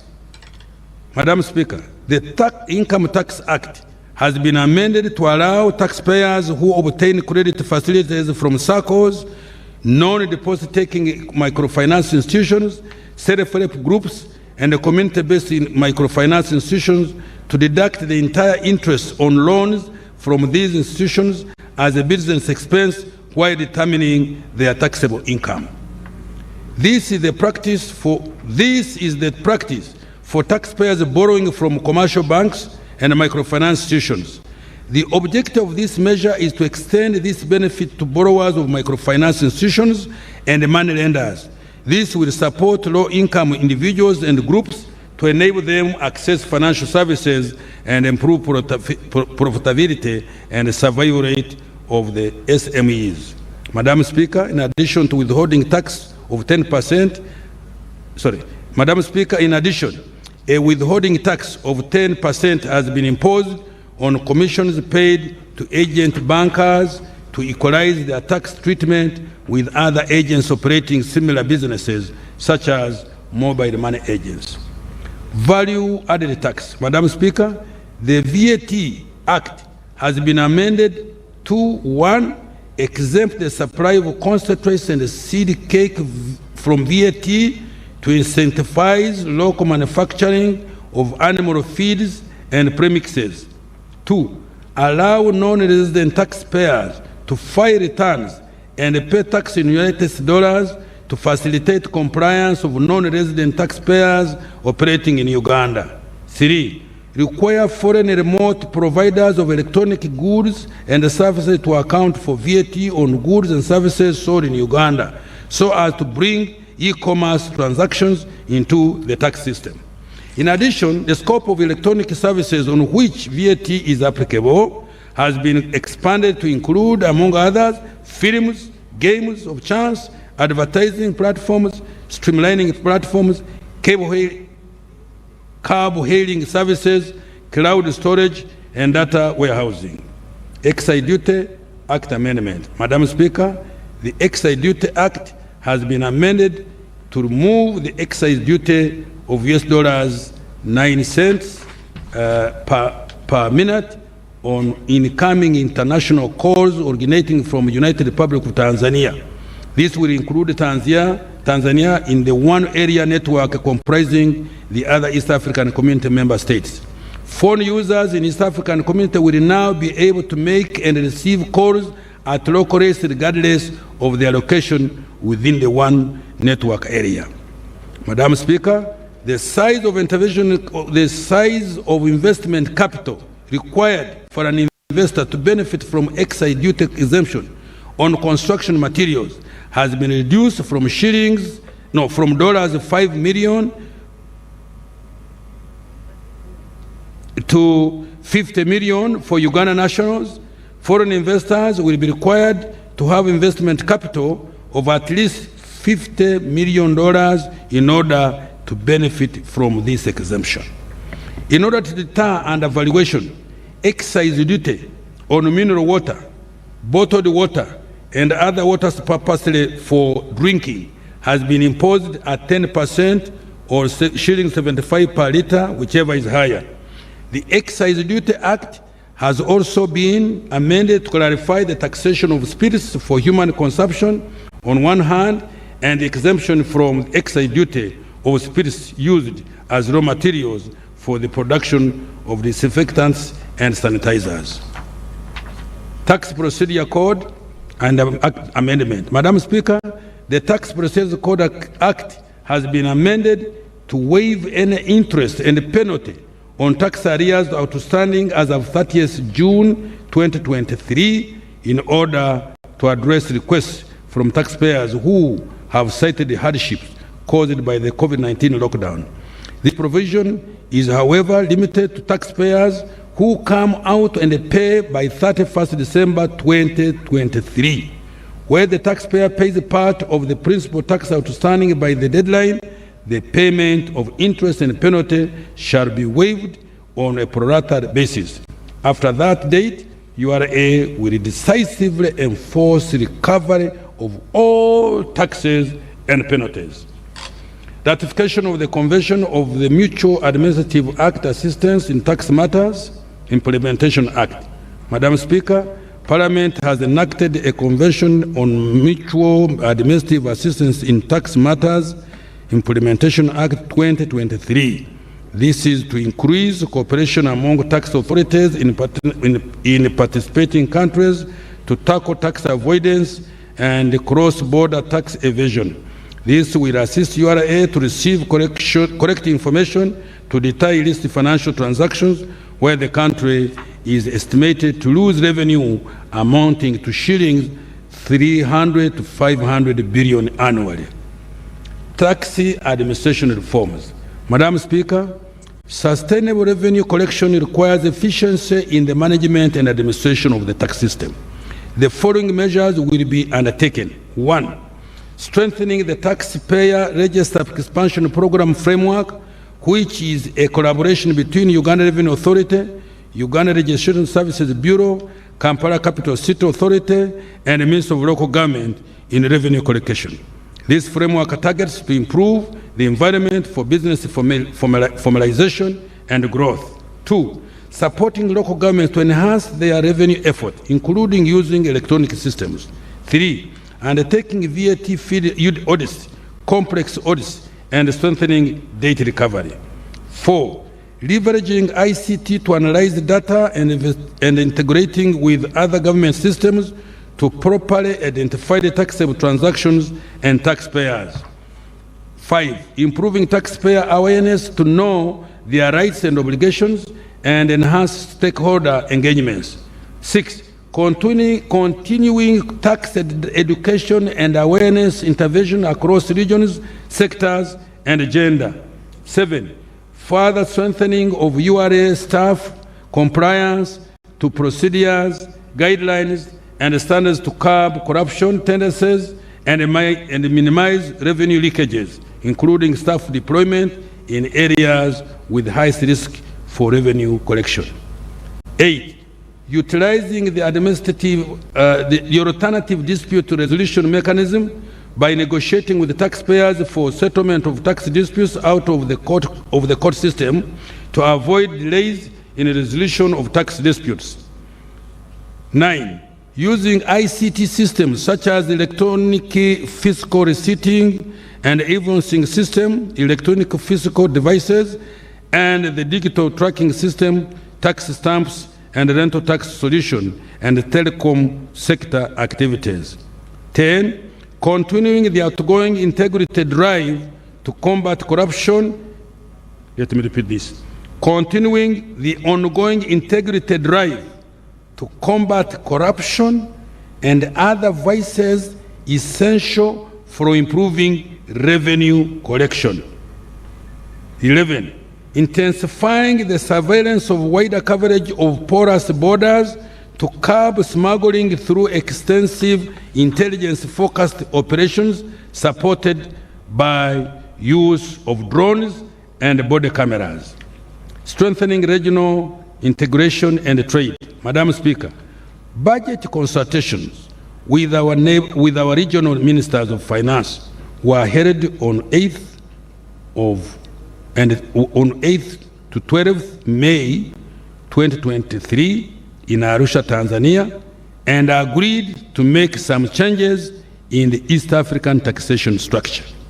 Madam Speaker, to make our industries more competitive, attract investments, and remove the remaining barriers to trade among African countries, we agreed as East African Community partner states to change the taxes paid on goods coming from outside the East African Community as follows. 1. 0% duty levied on imports of raw materials and capital goods. 2. 10% duty charged on imports of intermediate goods. 3. 25% duty charged on imports of finished goods not readily available in the region. 4. A maximum rate of 35% duty charged on imports of finished goods readily available in the region. And 5. Small adjustments to promote import substitution and value addition of our local industries. Now I turn to public debt.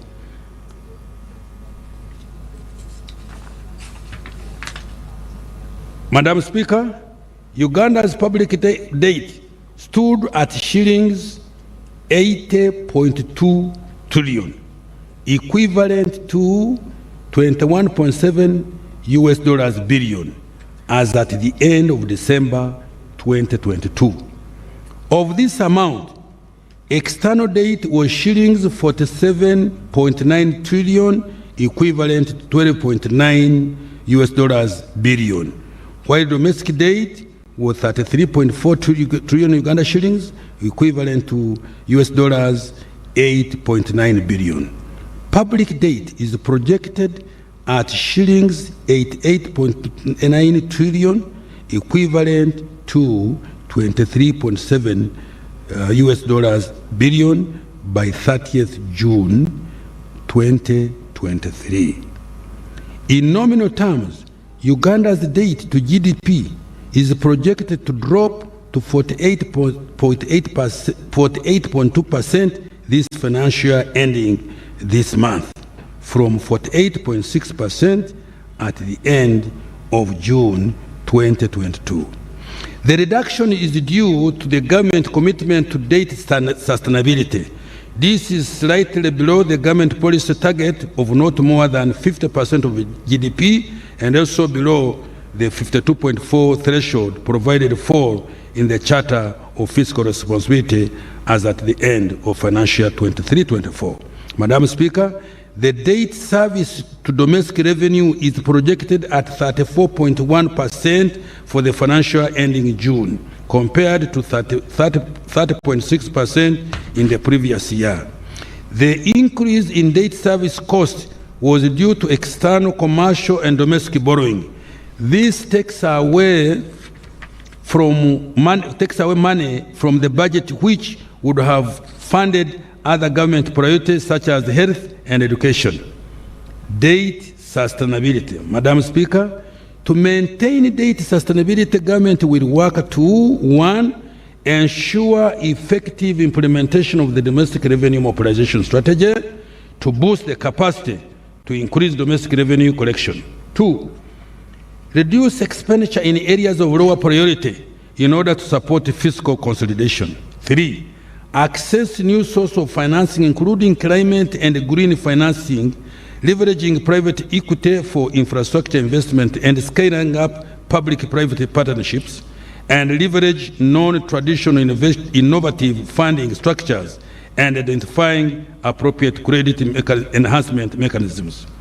4, limit non-concession date to high-impact, high-return projects such as the standard gauge railway projects, development of industrial parks, power transmission lines, water for production and tourism roads.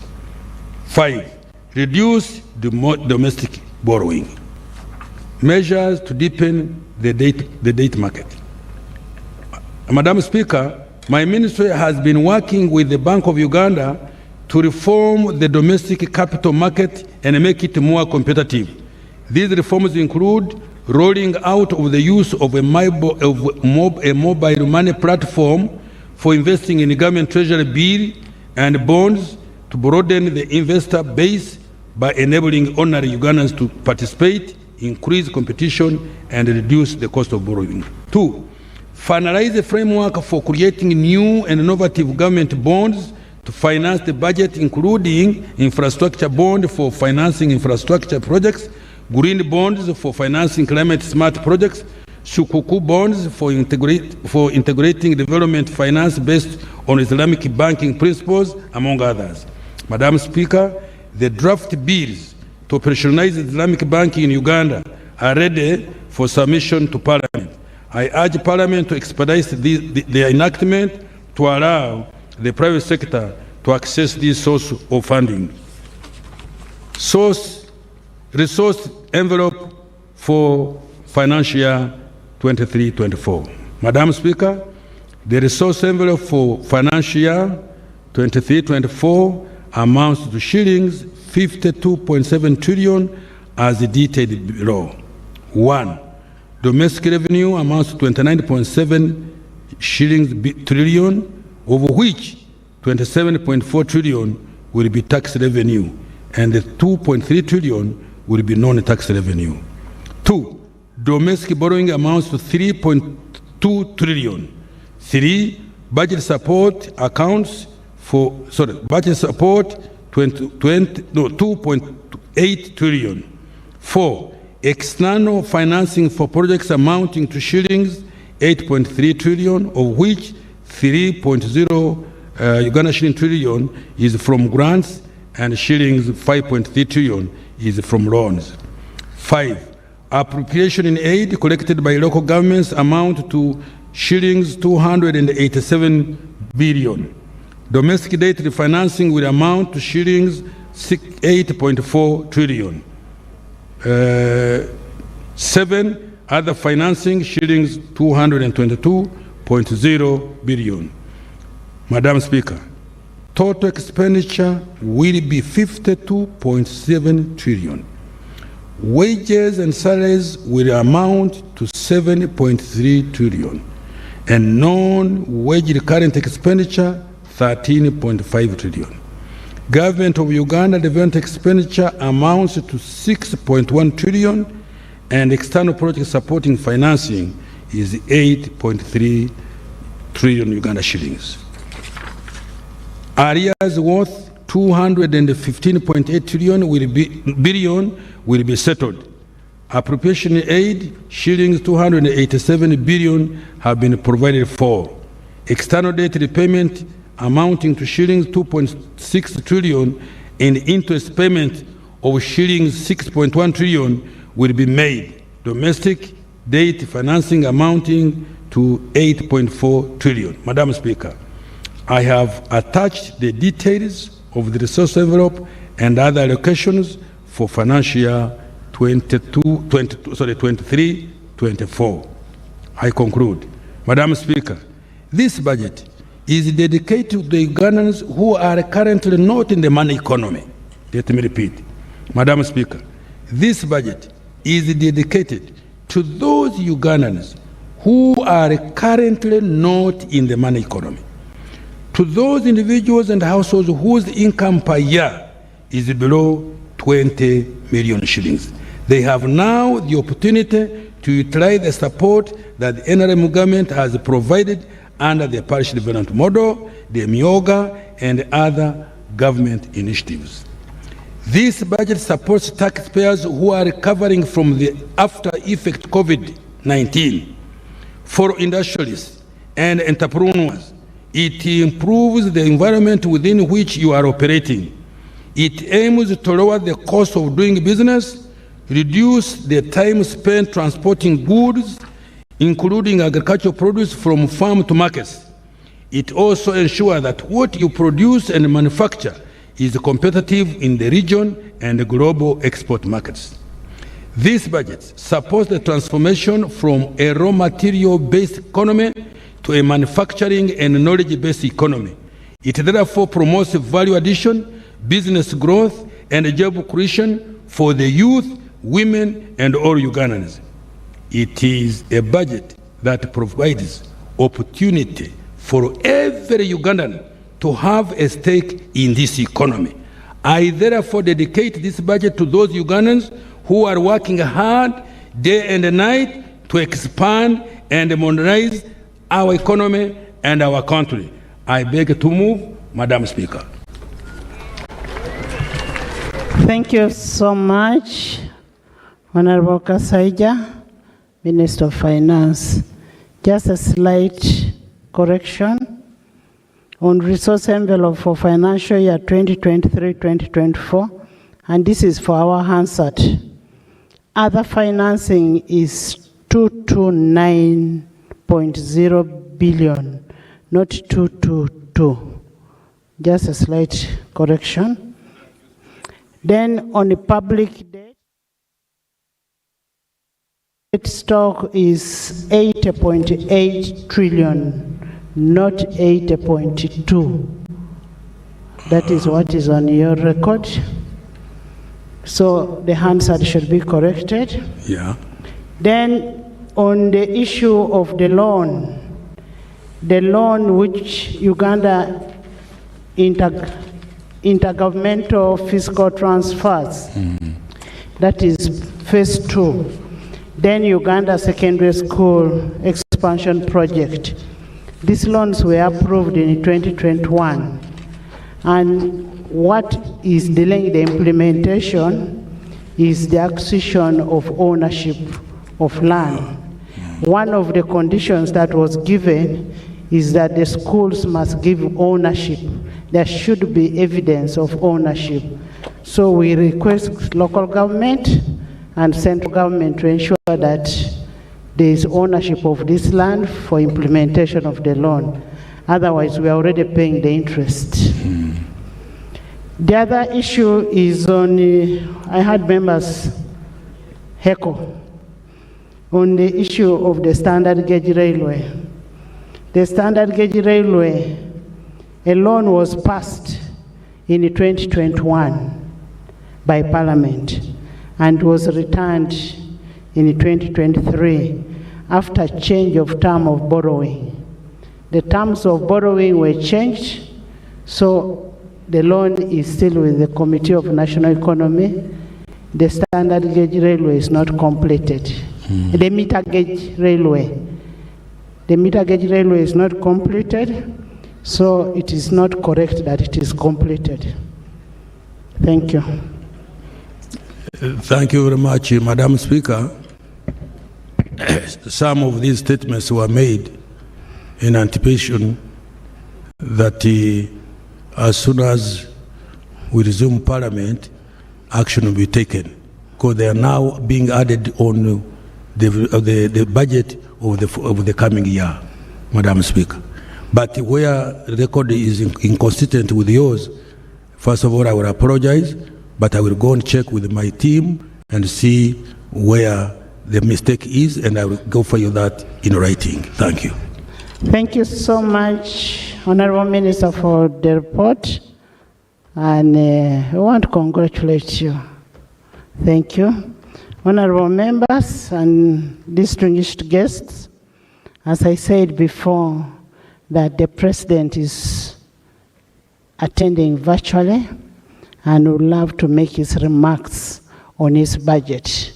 You know, constitutionally, the Minister of Finance is none other than the President.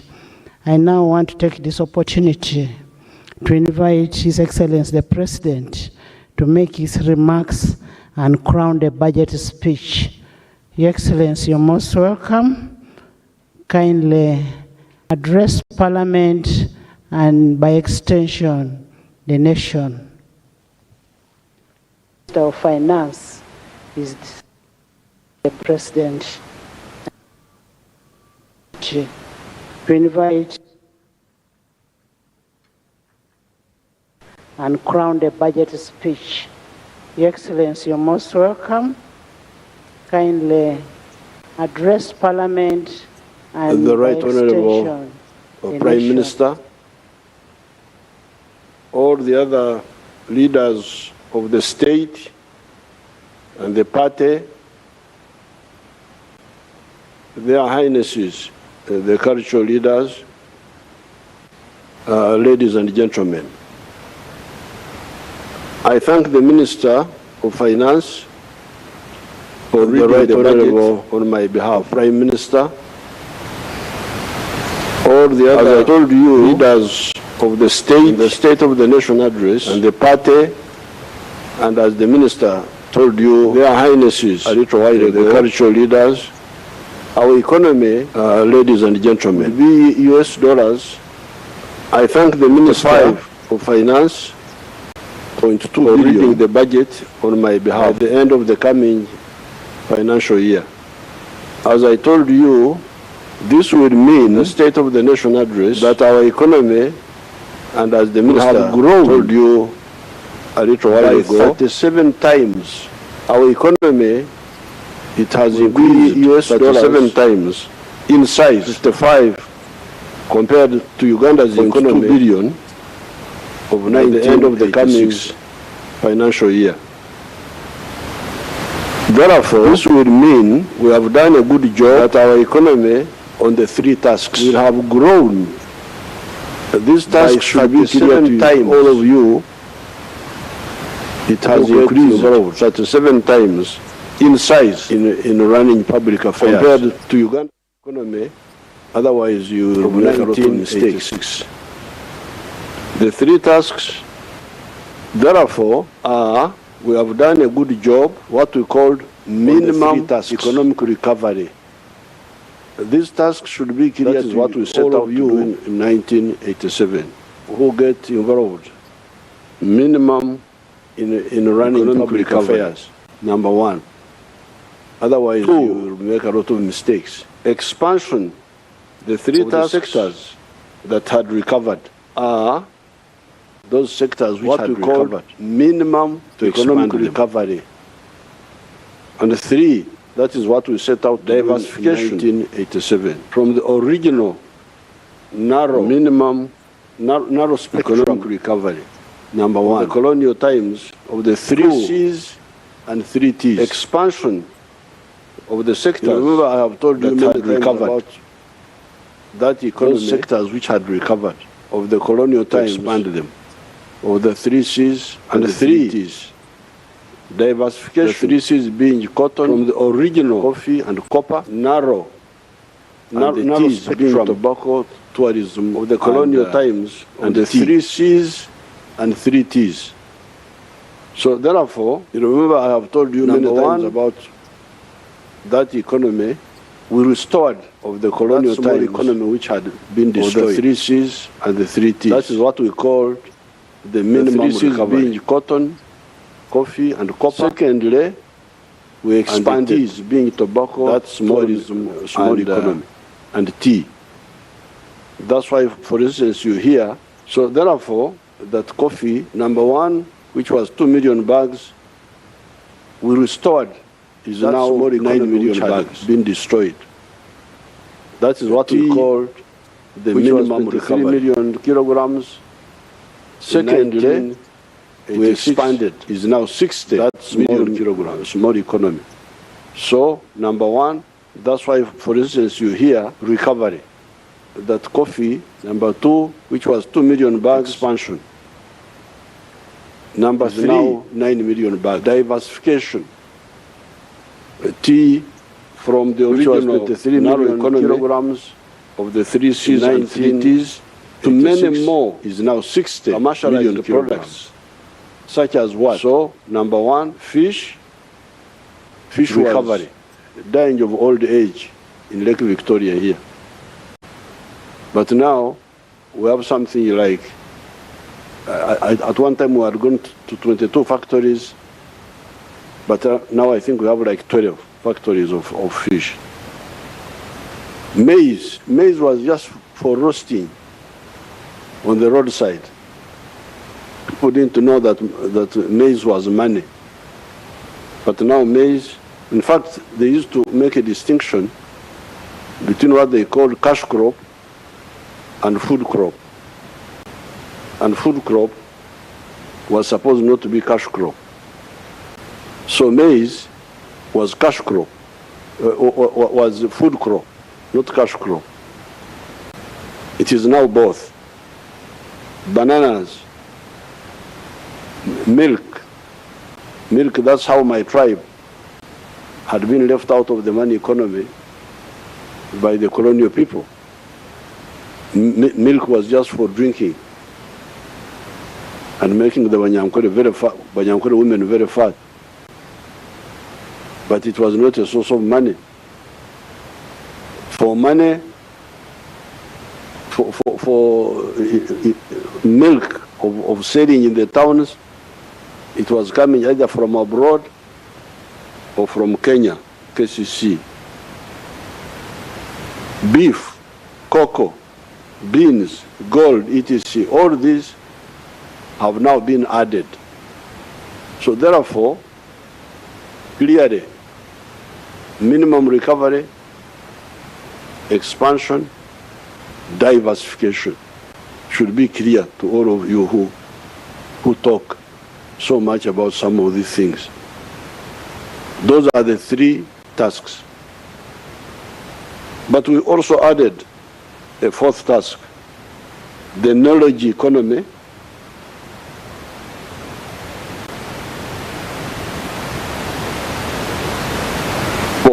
For instance, automobiles, technology. When you talk of Chira, you are now talking of a new economy. You are no longer talking of just coffee and agriculture and hotels. You are not even talking of simple manufacturing. You are talking of high knowledge, high tech manufacturing. So this is the fourth task now, the transformation, minimum recovery, expansion, diversification of what was there, but also new type of economy based on science and high technology. Example, automobiles, pharmaceuticals, vaccines, etc. This is, in addition, some limited industrialization for some of the products in the areas of sugar, for instance, steel products by recycling scrap, soap manufacture, beer, beverages, cement, etc. So apart from the high tech, we're already moving also on that really low technology, value addition to our raw materials. And these are very important, very interesting figures. This value addition, sort of partial industrialization, is aimed at two missions. Number one, import substitution. Mulekerawo okusaka, don't import, make locally. But also export promotion. Now, apparently, when I was writing this short speech, when here in my house, when some people said about in ICU,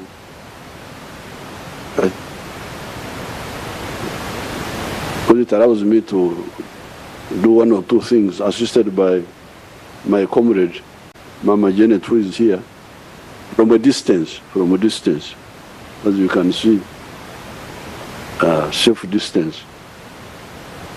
So when I was writing this short speech, I asked my people,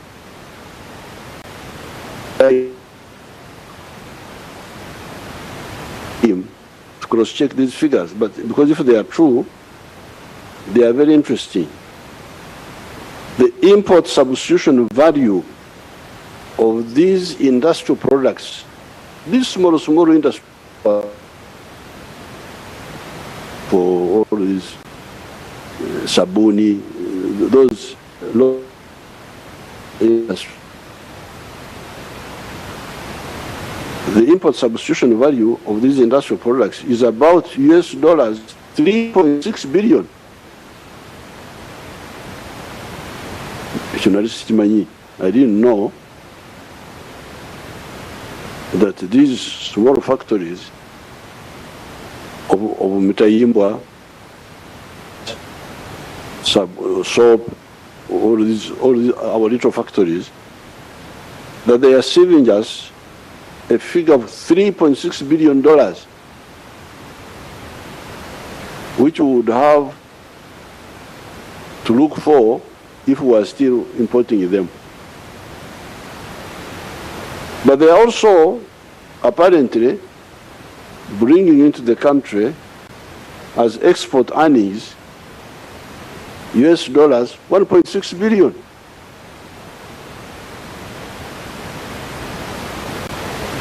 Omukazi omunyankore we yagambira antukahize ngo bere etutu yebere shagama.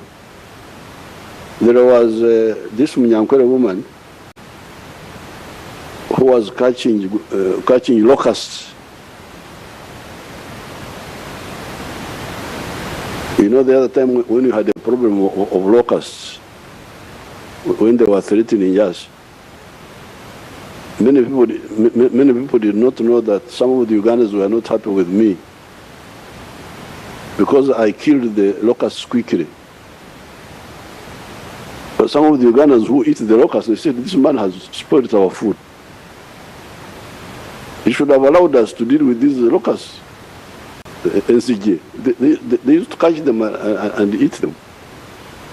So in the 1930s, when the locusts invaded us, a Munyankore woman went into the papyrus swamp to catch the NCJ, the locusts, and she was carrying a child on the back.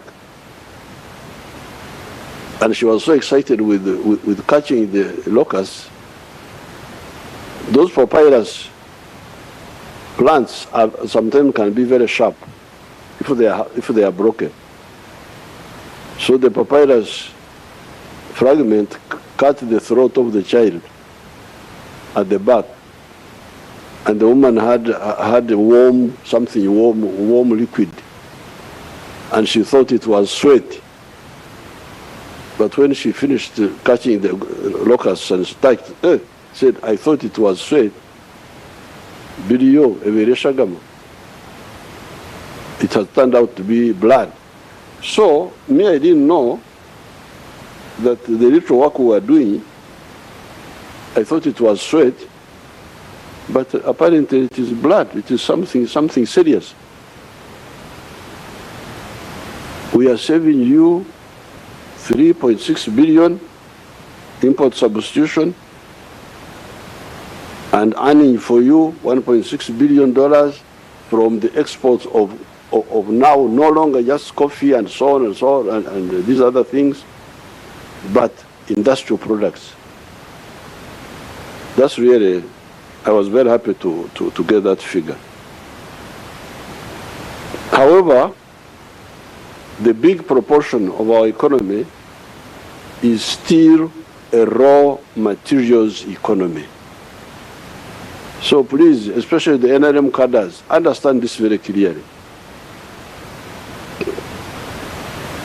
This economy we are saying has grown, as Mr. Kaseja was saying, to $49 billion now, and it will be 55 point something billion by the end of this financial year, which we have entered. You should know that Chibaro, that estimation is as mainly a raw materials economy. Economy ekyali mu kutunda embidde, selling the embidde, the sour bananas before you process them. Meaning, and processed coffee, although I am putting on fine spinner's shirt here, still much of the cotton is sold as raw material. Maize, you can imagine we sell maize, owempeke, maize of grains outside, and then we import animal feeds. You can imagine. Animal feeds are from mainly maize. You sell grains of maize, you import animal feed more expensively. And our poultry farmers are crying for animal feeds. And the other people of the pigs, and so on. And even the cattle people. Until recently, we have been importing leather from outside. You can imagine, Amaliba, skins and hides. Until recently, when I built that leather factory in Kaumu, our people were importing leather from China and from India. Now, this is where, and I was hearing all of you making speeches there, but I am begging you, all the NRM cadres, this is where history demands collective and cohesive action from the NRM cadres. Now that we have got an educated workforce, because now we have got, you saw what Mr. Kaseja was saying, that 80% of Ugandans now can read and write. You heard him saying it there. 80%, literacy rate, 80%. From 43% are literate. Now that we have got an educated workforce, now that we have got enough electricity, now that we have got good roads, and that we are building or repairing the railway system. Here in the speech I did not add, but Mr. Kaseja talked about it. We have got cheap money in UDB for industry. Every effort must be made to add value to all our products. Because this is what is lacking now. Add value to all our products. Add value to coffee, please. Why? Money more than 10 times more when you add value to coffee than the way we are selling it now. To cotton, timber, cocoa, even fish products, although the factories are producing fish fillet and so on, but we can add more value apparently. Gold, we need more gold refineries. Iron ore, we don't want to sell iron ore and process to anybody. We need to sell steel, copper, Vermiculite, there's a lot of vermiculite in Bugisu there. Phosphates, you can imagine we are crying that there is a war in Europe, so we can't get phosphates now. We have phosphates here in Tororo. The Chinese man who had come there, our people stole money from him. He was stupid. He was giving bribes to idiots and thieves. He should have helped me to get them, and I would have hanged them. But we shall get other investors. So, adding value to phosphates, petrochemicals, maize, bananas, etc., etc. By doing this same economy will jump to US dollars 550 billion instead of the mere 55.2 billion we are talking about, laudable though it is. I am happy to say, oh, we have gone to 55.2 billion, but I'm not satisfied. No. And I think in the other speech which I gave on State of the Nation, I quoted the example of South Korea, and I was able to quote for you the economy of South Korea in 1961. I hope you can compare it with Uganda of 1961. I think that time in the other speech I said the economy of South Korea was two something billion. It is now almost 2 trillion. Imagine the little South Korea has got a GDP half of the whole GDP of Africa. Of Africa, Tibaswara. South Korea is half size of Uganda. But they now have a GDP which is, I think, almost 2 trillion. And you hear that, I hear all these people quoting when they go to meetings. African GDP is now 3-something trillion. I really feel embarrassed. Why can't these people keep quiet? How can the whole of Africa have economy smaller than Japan? Because Japan has got something like 5 trillion. Now here you are talking about the GDP of Africa being 3 trillion, and you talk about it. You are not even embarrassed. Me, I'm embarrassed to talk like that.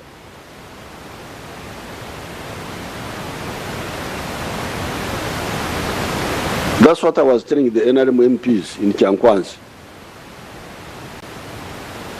You are talking of the oversight. Oversight. Okay, thank you very much. But is it in order to oversight backwardness? And you feel satisfied that I'm overseeing the backwardness? 39% of the people who are outside the money economy, coffee, raw material, which is 100% given away free. We are not, you should talk of transformation. You should be transformation agents. So therefore, for me, I'm insisting. Why do I say that? And I would like anybody to challenge me after this, when I get out from this corona. I will be able to face anybody who wants a challenge. Why do I say this? It is because the 55.2 billion you are talking about dollars we are talking about presupposes only a quantitative expansion of our economy through creating more products. You grow more coffee, that's how you end up. You grow more maize, more raw materials. That's how you end up growing by 6%. The one Mr. Kaseja was talking about. But if instead of just growing coffee beans, if I process a kilo of coffee from bean to powder, instead of earning $2, I earn $40. What is that percentage now? Eh? No. I'm not ready to accept that. That slave plan of slavery for Africa. My envisioned economy of US dollars, 550 billion, acknowledges the already achieved goal of quantitative expansion. Grow more coffee, grow more maize, grow more what? Fantastic. But when you add value, what growth speed are you talking about?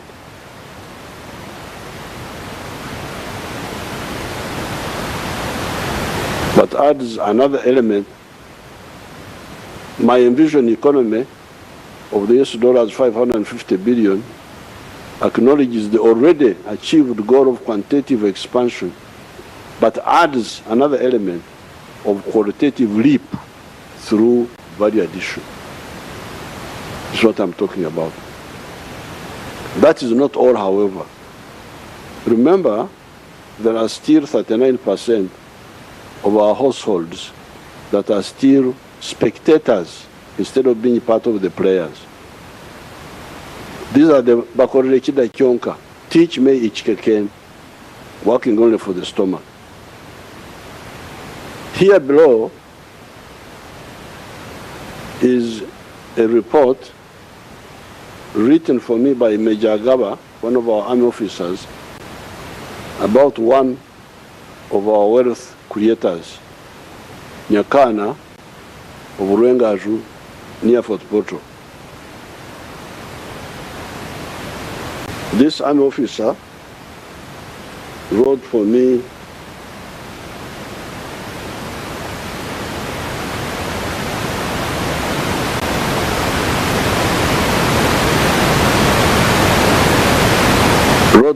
a report after she had visited there with the cattle rustlers from Karamoja. These young cattle rustlers contacted me when I was in Baregi, and I met them and I said, okay, you think stealing cows is good? Let me show you how people who like cows do things. So I took them around to Fort Portal, to different places. Now this Major Gava went with them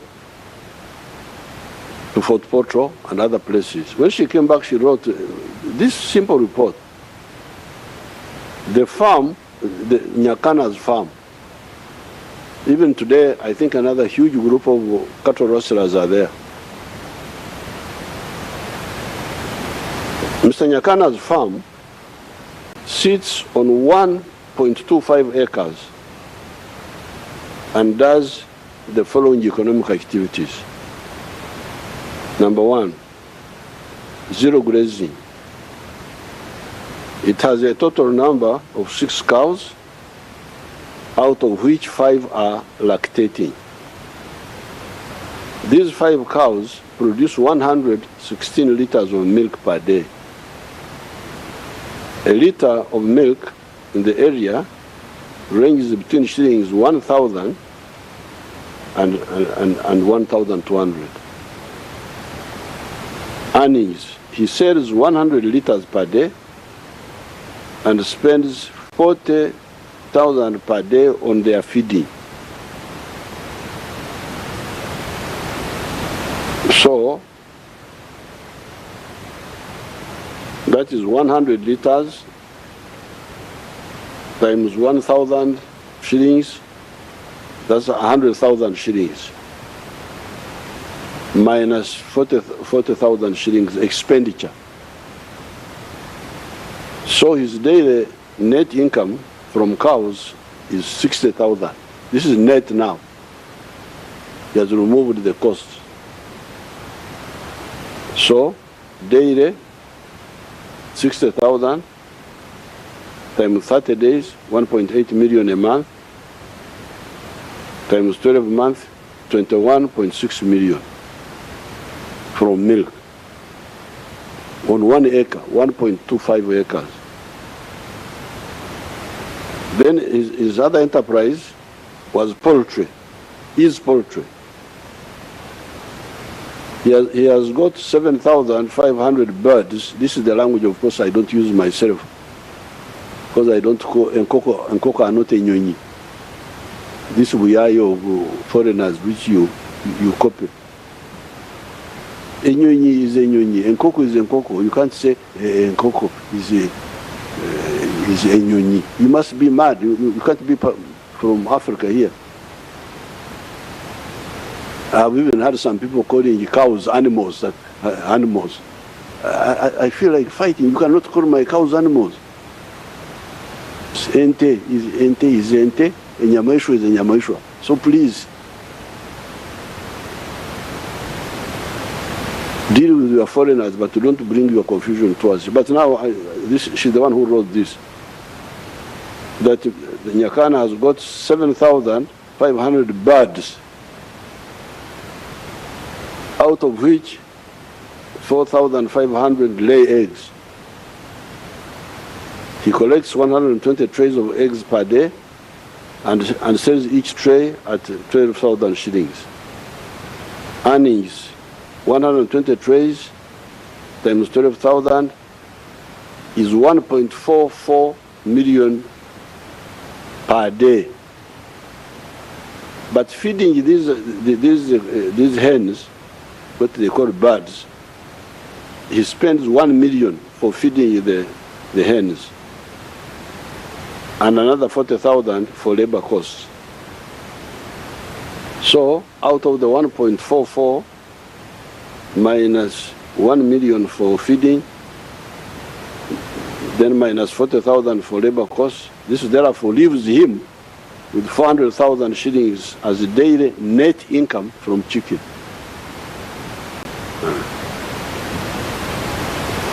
400,000 per day times 30 days is 12 million in a month.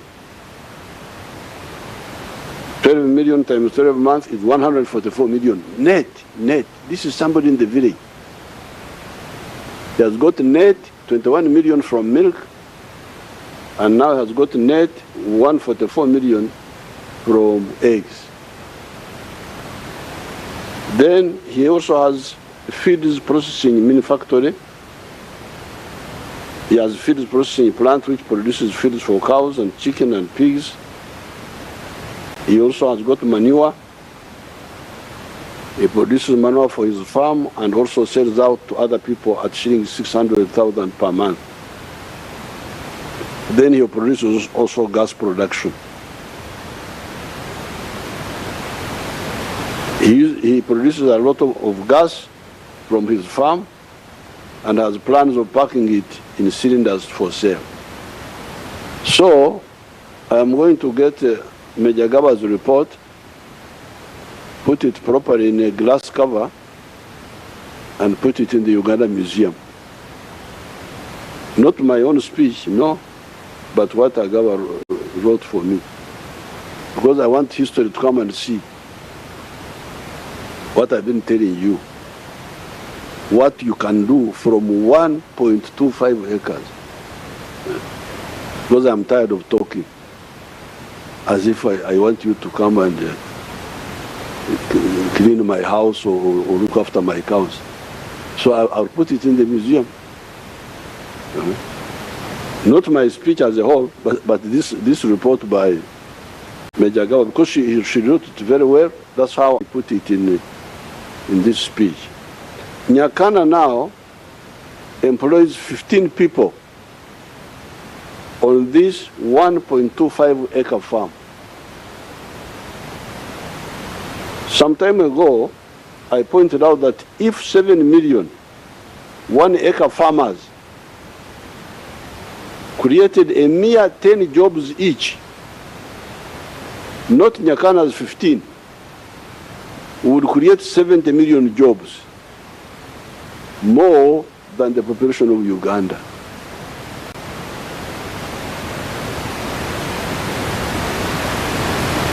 And if you want to know that this is possible, you should find out how many Africans came from other countries and came here. Banyarwanda, Barundi, people from South Sudan, from Tanzania. They came because of the few economic activities which were going on during the colonial times. Coffee, cotton, kajo, sugarcane. That's how they came. They came because the internal labor was not enough. The labor within Uganda was not enough. So these Africans from other areas had to come.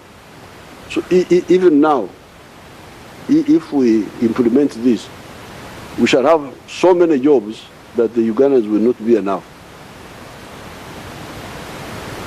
Therefore,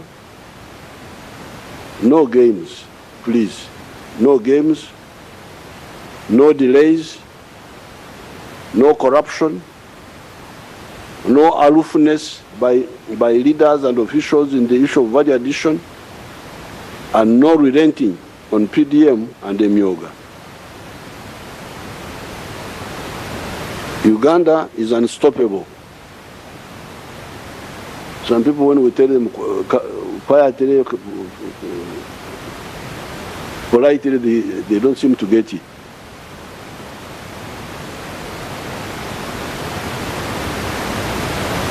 On the side of agriculture, I did not talk about irrigation, solar-powered irrigation, because that one is very, very crucial to be able to stabilize agriculture.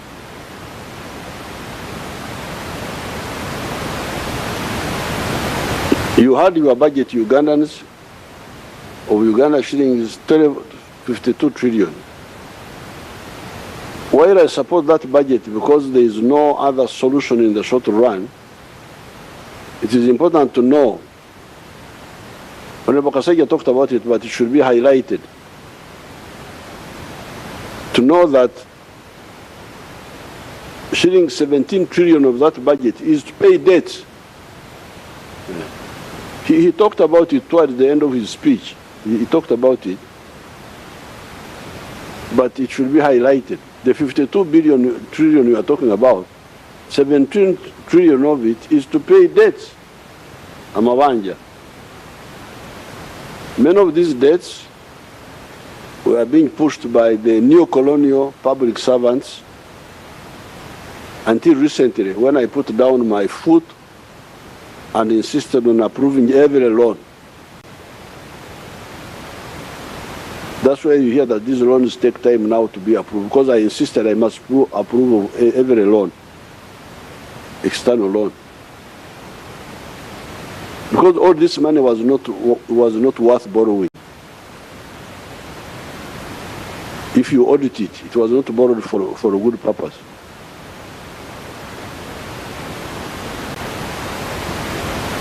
The way forward is that we should borrow less, and I'm glad the minister talked about that, or not to borrow at all. With the discipline, we do not have to borrow at all. URA is also still under collecting taxes. Those URA people, I saw Mr. Msingus there in the TV there, but they are also not doing a good work. Their tax GDP ratio of 13% is not serious. In Europe, countries like Holland, our tax GDP ratio of 39.7%. However, we say in our language here, ekitata muhima tekimala konte.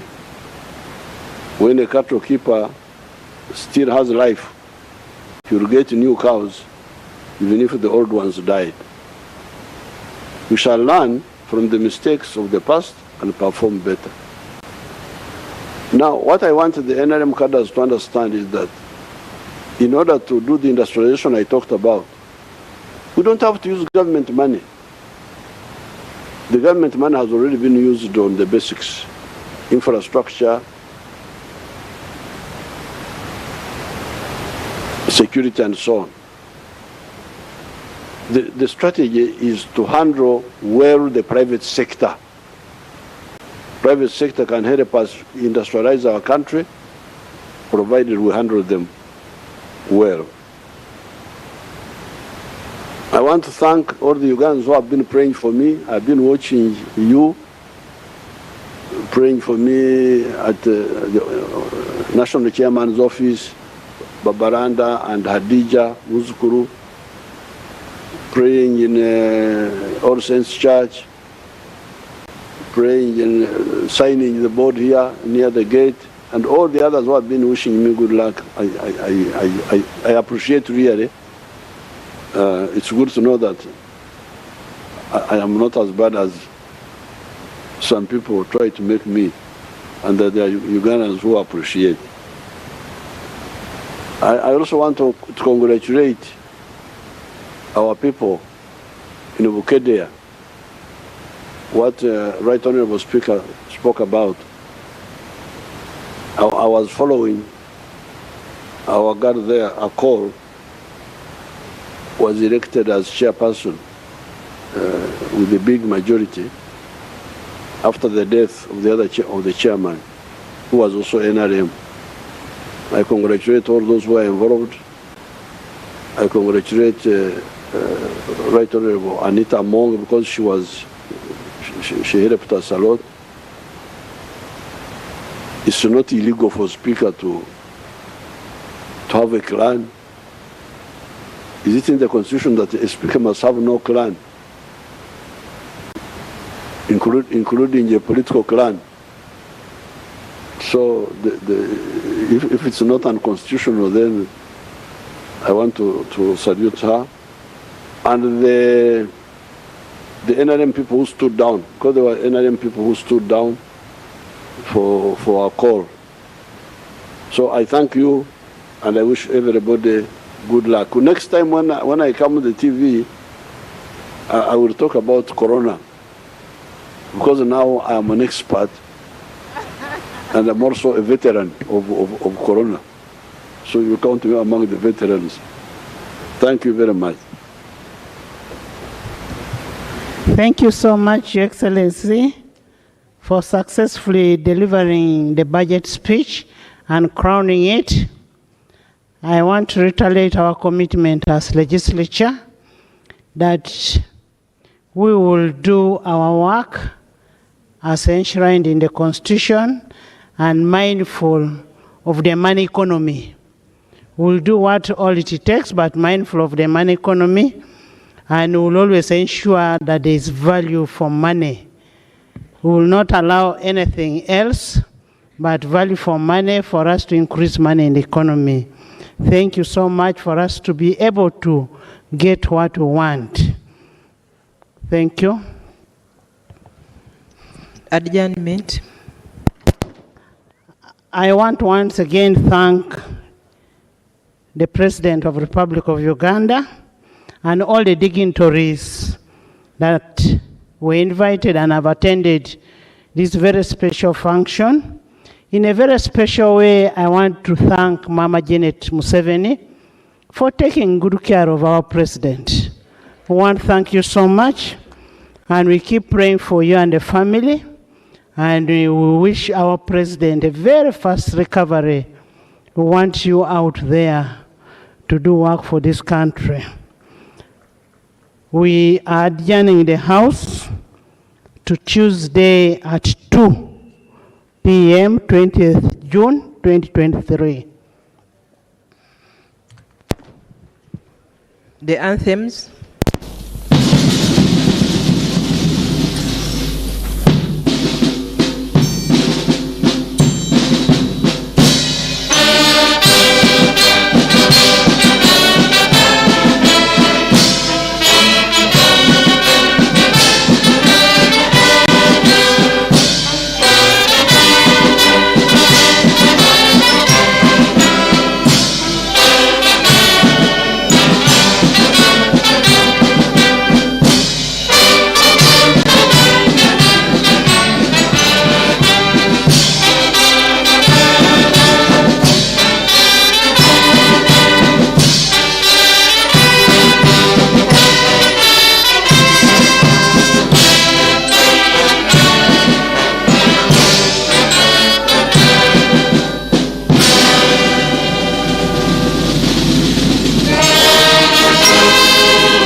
Thank you so much, members. All of you are invited to the poolside Serena for an evening.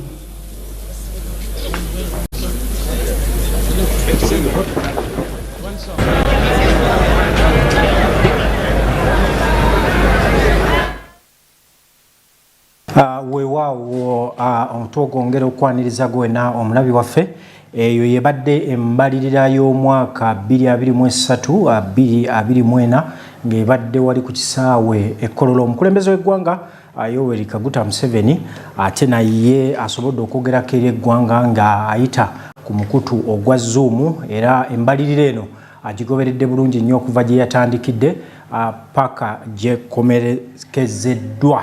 Tuyina abangi nnyo abamu ku bakorespondant baffe bakyali ate Kololo nabo bajja kuba batuusaako ekyo kye basobodde oba ababaka abamu atufune ku birowoozo byabwe mu kifo ekyo wabula ate okujjukiza nti embalirira y'omwaka 2023-2024 tulabye abagenyi bangi nnyo ababadde Kololo, omubadde Ssaabaminisita, omubadde omukubiriza wa Paalamenti e11 ow'ekitiibwa Anita Amonga Bolambi bifaananyi ebyo tubaddemu ate ne Vice President Honorable Major Retired Major Jessica Alupo naye abaddewo tulabyeko bamemba ba Paalamenti abasinga awamu ate n'abakiikiridde ebitongole oboolyawo ebyenjawulo mu gavumenti. Njongera okujjukiza gwe n'omulabi waffe nti embalirira y'omwaka 2023-2024 esinzidde ku byenfuna by'eggwanga okweyongera nga biyita mu bungi bw'ensimbi okuyita mu by'obulimi, amakolero, okugaziya emirimu n'okwongera okutuuka mu butale. Tulabyeko ministry nyingi nnyo ezivuddeyo nga nsanyufu, tulabyeko ezimu ze basaze ssente abalala ne babongeza nga ministry ebyobulambuzi, ministry n'endala nyingi nnyo. Nzikiriza mbeeko ate byenkutemeratemeramu naye nga tetunagenda eyo munnange Monica aneeyunzeeko. Monica, olabye otya embalirira y'omwaka guno? Ndowooza bwembaga sinsobi ndowooza nti guno mulundi gwa 15 nga butereevu ng'embalirira esomebwa zonna zitumidde okulaba nga zibbula omuntu awo wansi okumujja mu bwavu okulaba nti bonna abantu mu ggwanga butereevu bayingira ensi ey'ebyensimbi kubanga Alvin bw'otunuulira ensi yaffe eno okimanyi nti abantu bangi ddala nga oli ne wiiki eggwako nga tayingiza yadde ennusu 10,000 mu nsawo ye nga norekyo nga ye aliwo oba oliawo nga alina na bya bulimi naye nga ate nga alima bulima emmere yakulya naye butereevu ku mulundi guno essira era kyekimu balitadde okulaba nti alibula abantu mu bwavu. Kyova olaba nti enkola ez'enjawulo naddala ezigendereddwamu okujja abantu mu bwavu enkola ng'eyapiddemu enkola ey'emyoga kyova olaba nti bazongeza ssente era kyova olaba nti n'embalirira era y'omulundi guno kuba luli babadde nga bawa sekita ne basalawo ne bagamba nti oba sekita eya trade butereevu tugiwadde ssente bwe ziti, sekita ey'ebyobulambuzi tugiwadde ssente bwe ziti, naye ku luno tugenda kusinziira ku program ga parish development model kyova olaba nti bagyongeddemu ssente empitivu ne bagiwa akasiirivu kalamba n'akatundu kamu okulaba nga abantu bayingira mu nsi ey'okukola essente.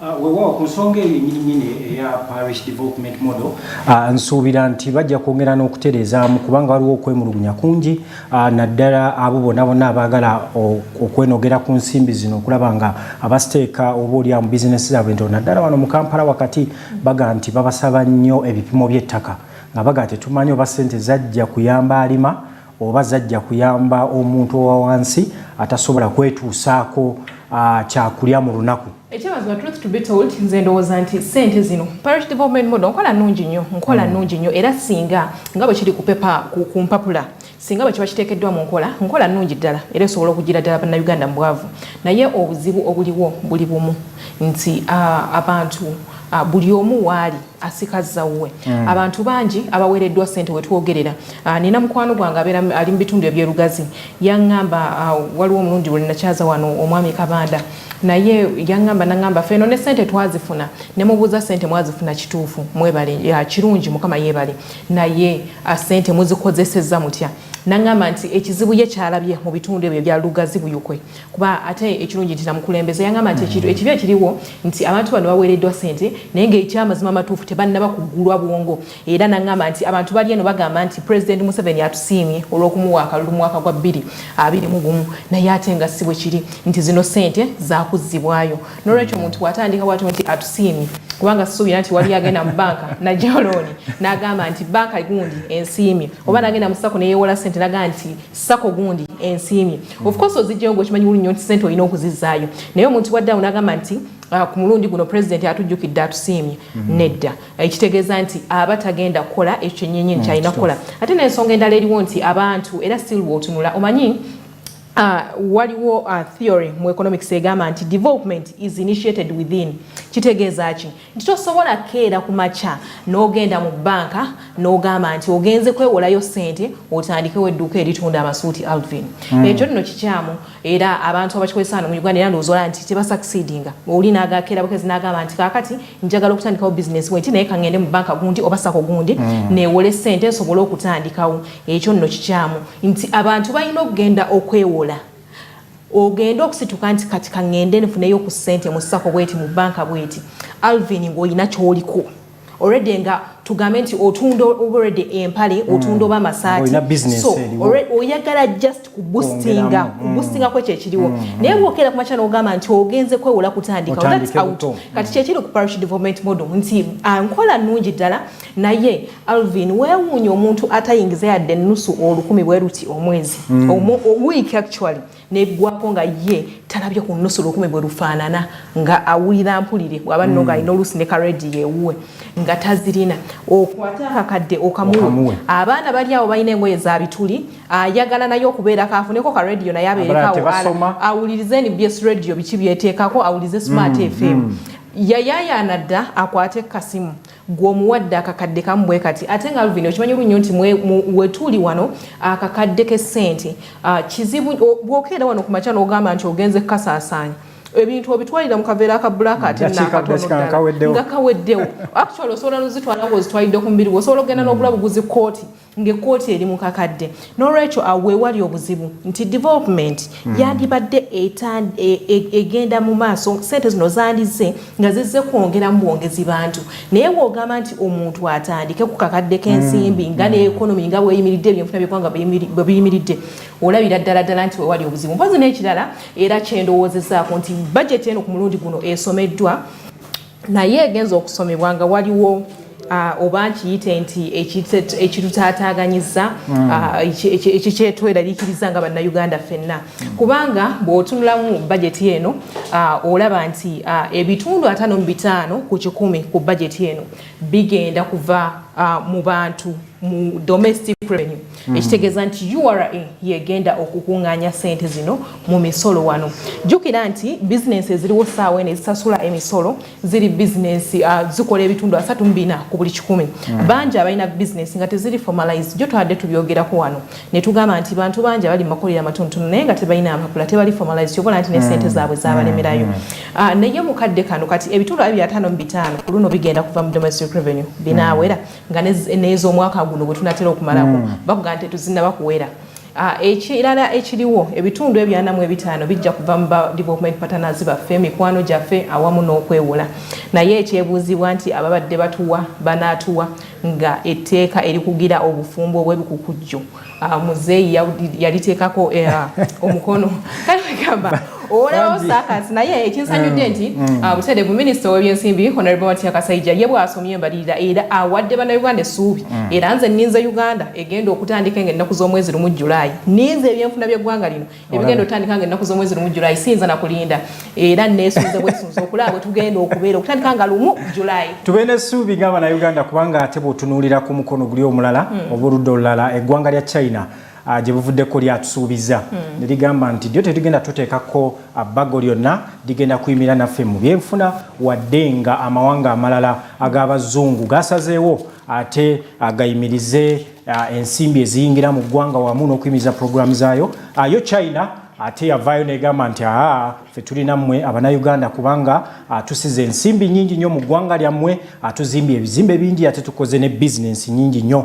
nti ffe tetuyingirira nsonga zikubaganyako ebirowoozo mu ggwanga tuleka eggwanga ne lyefuga nga bwe lyagala naye ate bwe tweyongerayo omulabi waffe omulungi bajeti eno baali batunuulidde obusiriivu 52 n'obutundutundu 7 waliwo ebiwaayi bingi nnyo boizo ziyita sekita ezivuddeyo nga bazongedde ku ssente endala nga bazisaze bw'otunulanga sekita eya tourism ababongedde biliyoni 33 n'obutundu 3 era nga essira bagambye nti bajeti eno bagenda diteeka nnyo mu nkulaakulana ebyobulamu ebyobusomi wamu ate n'ebyobulimi bw'otunuulira angezaako okutematema ezimu ku sekita ezivuddeyo nga nsanyufu bw'otunuulira ministry ya defense oba ey'obukuumi bagiwadde triliyoni oba obusirivu 3 n'obutundutundu 8 UNRA enguudo ndowooza bazirabanga mbi nnyo ne bagiwa trillion oba obusirivu 2 n'obutundutundu 4 olwo nno ne ennyumba y'omukulembeze oba ogiyita state house evuddeyo ne biliyoni 417 n'obutundutundu 9 naye ensonga eno Ssemujjingana yavaayo n'abanga agiwakanya n'agamba bannange ssente nnyingi nnyo omukulembeze biki byakola eyo bitamanyi kale era munnayuganda gwe ali eyo butereevu olina okukimanya nti ssente ze twewola butereevu zirinnye okuva ku busirivu 6 n'obutundutundu 7 era nga mu mwaka guno ogw'ebyensimbi ogenda otandika ng'ennaku z'omwezi lumu July butereevu tugenda kwewola ensimbi eziwera ddala obusirivu 8 n'obutundutundu 25 ekyo nno kitegeeza ki eri munnayuganda yo wange zo banaazituwa nga olaba nti n'ebbanja ly'eggwanga wetuli tuli oba nkugambe nti tuli ku waliwo bw'obanga okutewuzi bwoti waliwo ekatuuka ne bagamba nti kaakati muno kanaatera ali kalebwerebwe naye naffe wetwogerera bwetyo wetuli nti wetuli kati butereevu tunaatera almost okutuuka mu red line nga eggwanga lino tebakyasobola kuliwa bajeti kusobola kutuwola ssente naye kale butereevu katusooke tugendeko ekkololo twegatteko ku baganda baffe abali erudda eyo ate tulabe ye omuwandiisi ow'enkalakkalira kyatugamba ku ebyo ebivudde mu bajeti eno.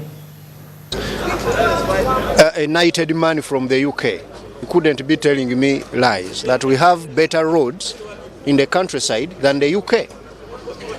This accumulation of this infrastructure has happened in just about 10 years, ever since government from the NDP2 started this agenda.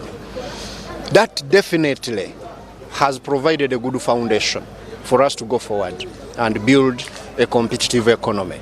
When you look at capital itself now as a factor of production, we have been having a challenge of high interest rates, especially for agriculture, high interest rates for industry, and high interest rates for people doing business, especially in SMEs, because they are risky. Now, government has come in to intervene. With that, government is distorting, and that distortion is positive because it's going to cause a downward trend on interest rates. And also, it's providing now access to this affordable and patient capital. So, when the president says we can now almost jumpstart this economy and it takes off in a short time, is not basing on utopia, is now basing on that trend he knows very well when he took power 37 years ago and where we are now. He has told us we have achieved minimum recovery. Now we want to engage in industrialization. And that's why I'm so happy that he has insisted now on this message. To all our leaders, all my colleagues, the bureaucrats in government, the private sector people out there, even if clergy or traditional leaders, average Ugandans, for all of us to understand there is no way you can develop a country by doing more of what you have done before.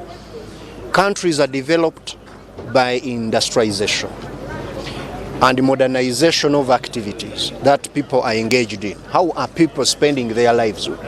We must modernize services, we must modernize businesses, we must modernize the homesteads, and this is now the agenda government is on. So I want to tell you, in the next, like the president has said, in the next 5 years coming, let us compare notes. Uganda will be at another level. This message was a lot on value addition. Yes. Huge concentration, but the budget doesn't seem to focus on it. Actually, if you listen to that budget very well, it has 2.7 trillion shillings going into value addition areas of adding value to our products, but also areas of supporting the entire value chain, because you can't just invest all the money, for example, at the end value of adding value. We are getting the entire value chain. Like for coffee, we are supporting it from research to the market. For livestock, the same. We are going to be able to achieve that by having a holistic approach to it. And there are now substantial money going towards.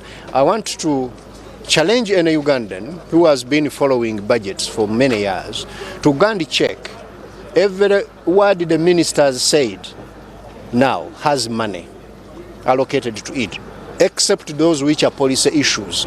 He tells you we are going to support PDM.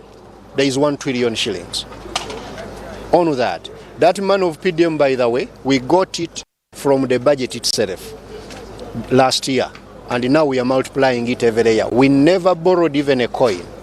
He has talked of supporting industrialists.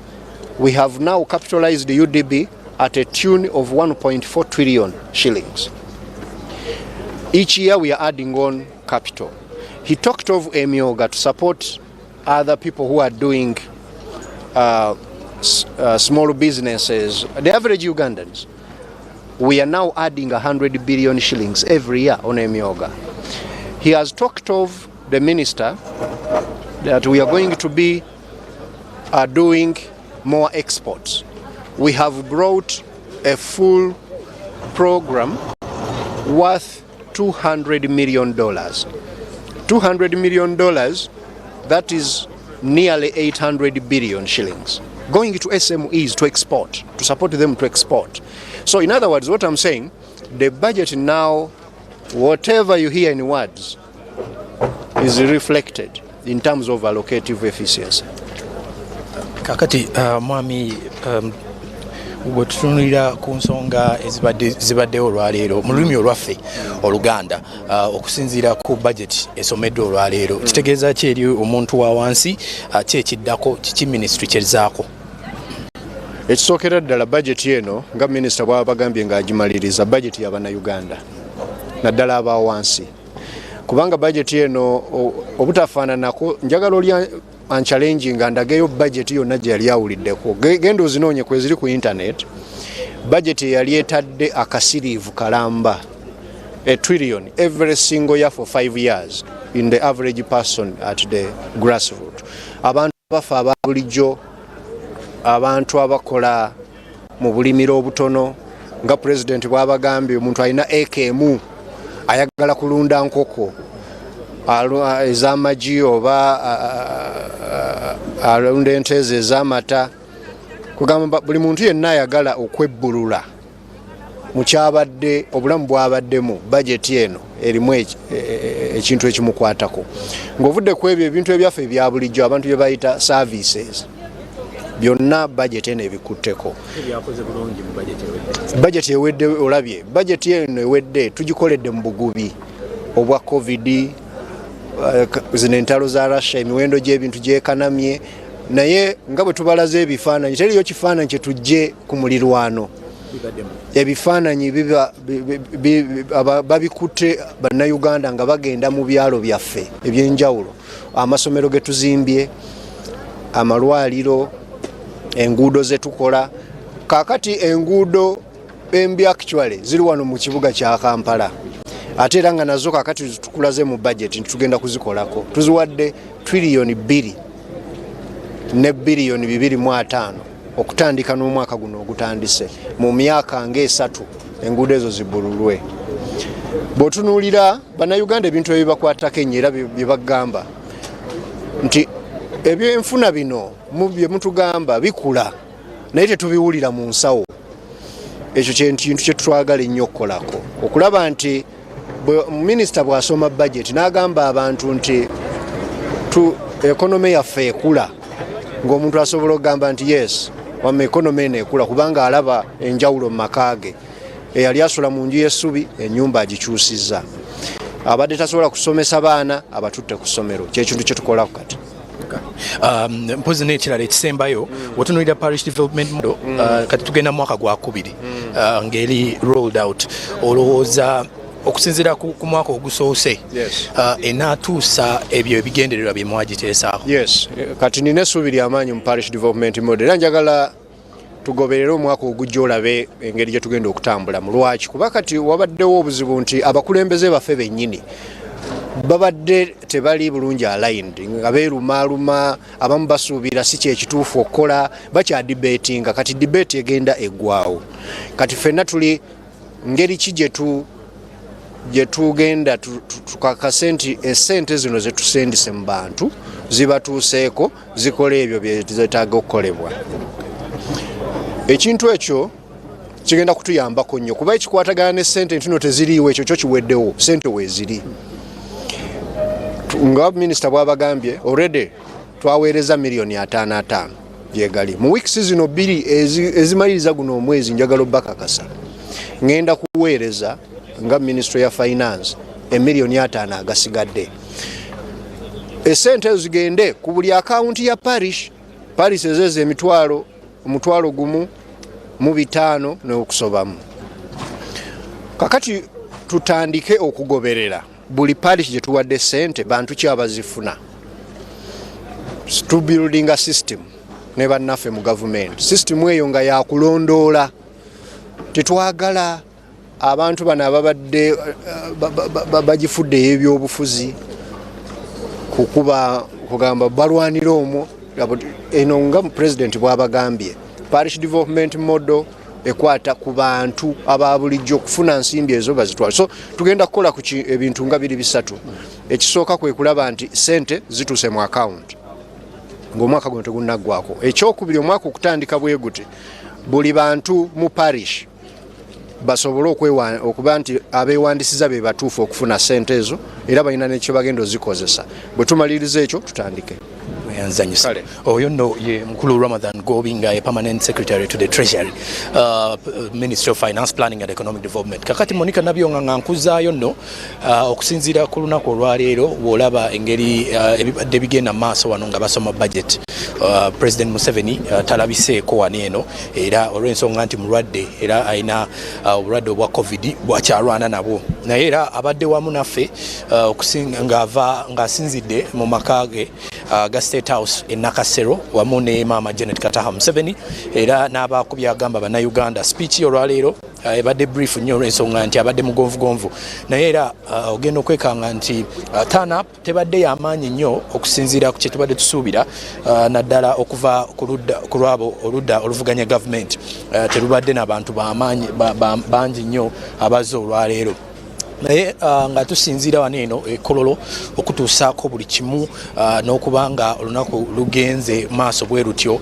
era nga tugenda oluggala okusinziira ku kibadde wano eno ekololo nga Honorable Matia Kasaija awa embalirira y'eggwanga ey'omwaka 2023-2024 eno nno ya trillioni 5.7 era nga gwe yakatwegattako ku Smart 24 TV kuva ku makya tubaddewo wano eno nga tulaba engeri gye tumenyamenyamu embalirira y'eggwanga eno ey'omwaka guno eno naye era okusinziira ku kibibadde bigenda maaso abantu bangi nnyo babadde endowooza zaabwe era ngenda baddiza Monica Nabyonga abeeko byamaliriza eyo ku ludda lwe ku plot 42 Nile Avenue wano eno nekololo ffe tubagaliza olweggulo oba kawungezi akalungi nze Joram Posonko Tera muganda wange Joram Paul Sonko webale n'okututuusaako byonna ebifuddeeyo yonno abutereevu mumanyidde mu luzungu naye ndowooza olabye nti n'oluganda butereevu bw'atandika odduto lontoka ate era toyagala alumalirize wano nno wennyini butereevu mpozi Brian olina kyogambayo owulidde PDM eweereddwa akasirivu kalamba n'akatundu kamu okusobola okulaba nti abantu bazettanira enkola eno yakutuukira ddala ku muntu wa wansi biri byonna byonna ebya bonna bagaggawala bivuddewo eyakisamba evuddewo okuba nti tugenda kunoonya kisamba asobola otuwa ssente ebyo byonna bivuddewo ku luno ssente zituukira ddala ku parish w'osula osobole okuzifunako obutereevu weewaawo bw'otunuulira akasirivu kano actually kali akasirivu kamu n'akatundutundu kamu akateereddwa ku PDM nkola nnungi nnyo era esobola okubbulula eggwanga oba oliawo n'abantu abawansi okuva mu bwavu bwebanga ekwatiddwa bulungi gye buvuddeko Monica twalaba omukulembeze w'eggwanga Yoweri Kaguta Museveni ng'atalaga eggwanga okulaba nga enkola eno ennyikira mu bantu yaliko mu bitundu by'e Masaka mwe yasanga ne Mwesinaire eyo era n'agamba nti abawuutanya ssente zino abasuubiza ekigendo batuukako tebajja kyagala agenda kubasiba kati bw'otunuulira yagamba nti abasomi bamusumbuye nnyo mu nsimbi zino abangi bagezezzaako zibuzaabuza olw'ensonga nti abantu bano baboyinza oyita ba signatories abagenda ne bajjayo ssente zino boza approvinga okuzijja mu banka bagenda wansi mu bantu ne babakuŋŋaanya waliwo ekigambibwa kiri alleged naye tekinnakakasibwa bulungi nti abantu bakomplaininga bagamba nti bw'ogenda ng'olina aka project ak'okulunda enkoko n'okateeka ku mmeeza nga bagamba enkoko zireke jangu genda olime ennyaanya bw'ogenda ng'ogenze kulima nnyaanya osaba ssente olime ennyaanya oba muweza abantu nga bana nga bagamba jangu ate otandika okulunda embuzi so enkola eno baba nga bagikutte bulungi nnyo ne bakka wansi ne bongera okusomesa abantu kyewuunyisa Monica okuba nti waliwo n'ababaka ba paalamenti abaali tebannabakunnyikira ng'era omubuuza agamba ebintu bya parish development model ebyo sikola ki sibitegeera bulungi naye nga nkola nnungi esobola okubbulula abannayuganda okutujja mu bwavu kale butereevu nga tumaliriza siyinza butogera ku ssente billions ebibiri ebiweereddwa obukolero obutonotono ssente nno zino zigenda kuyisibwa mu banka eya UDB naye nga ku mulundi guno tusaba busabi nti ssente zino zituukire ddala kuba obukolero obwo mu butuufu bayambe bagonzegonzeemu kubanga ffenna kyetulwana nti ng'eggwanga tusobole okubanga ebintu bye tutwala mu mawanga amalala naffe nga byegasa tuleme kubeera neno nga twewaana nti tu exportinga nnyo naye ate nga bw'otunulira imports Jinja Road yakulaga kiki tuliko kale butereevu awo nnyini Alvin nsaba osiibule awo obadde mulabi mulungi nnyo okuva gye twatandikidde ku makya olunaku olwaleero lubadde olunaku ate olw'okusoma embalira y'omwaka 2023-2024 amannya nsigadde nze Brian Alvin Zimugerwa kale neyanza nnyo neyanzege webale nnyo omuganda yange Brian Alvins Mugerwa okuba nti bannayuganda obatemedde mu kkubo otyo kumbalira n'obabuulira ku highlights ezirimu omanyi kikulu nnyo okumbalira eno okusomwa omuntu n'amanya naddala omuntu atandikirwako wansi wa weemukwatirako naye ate ey'omulundi guno kakasa munnayuganda nti eri ku ggwe n'olwekyo wonna wooli gula amaaso olabe nti tosigaye amayoga ffenna tulina okwegatta mu nsi ey'okukola ensimbi ate nga nyongera n'okutegeeza nti ne bannaffe ab'e Kenya butereevu nabo olunaku olwaleero lwe basomye ate nga butereevu ne TZ naye olunaku olwaleero bwe lisomye kubanga era nga bulijjo nti amawanga gano asatu embalirira zaabo zonna zitera okusomebwa ku lunaku lumu kubanga ffenna tuli wamu mukago n'olwekyo ate era kyetuluubirira okulaba nti ffenna tutambulira awamu naddala bwe kituuka mu bigambo ebyenfuna kkiriza olunaku olwaleero nange nkusiibulire waneeno weebale wenna abaddeko ku Smart 24 TV naye nga tugenda kwongerayo maaso n'okubuulira ku biki ebikwatagana ku mbalirira eno naddala okutegeeza gwe munnayuganda wa ssente zo we ziri owulidde buulizi nga basoma obusiirivu we basoma obuwumbi naye njagala nkukakase naawe omanye akawumbiko wa woogenda okafunira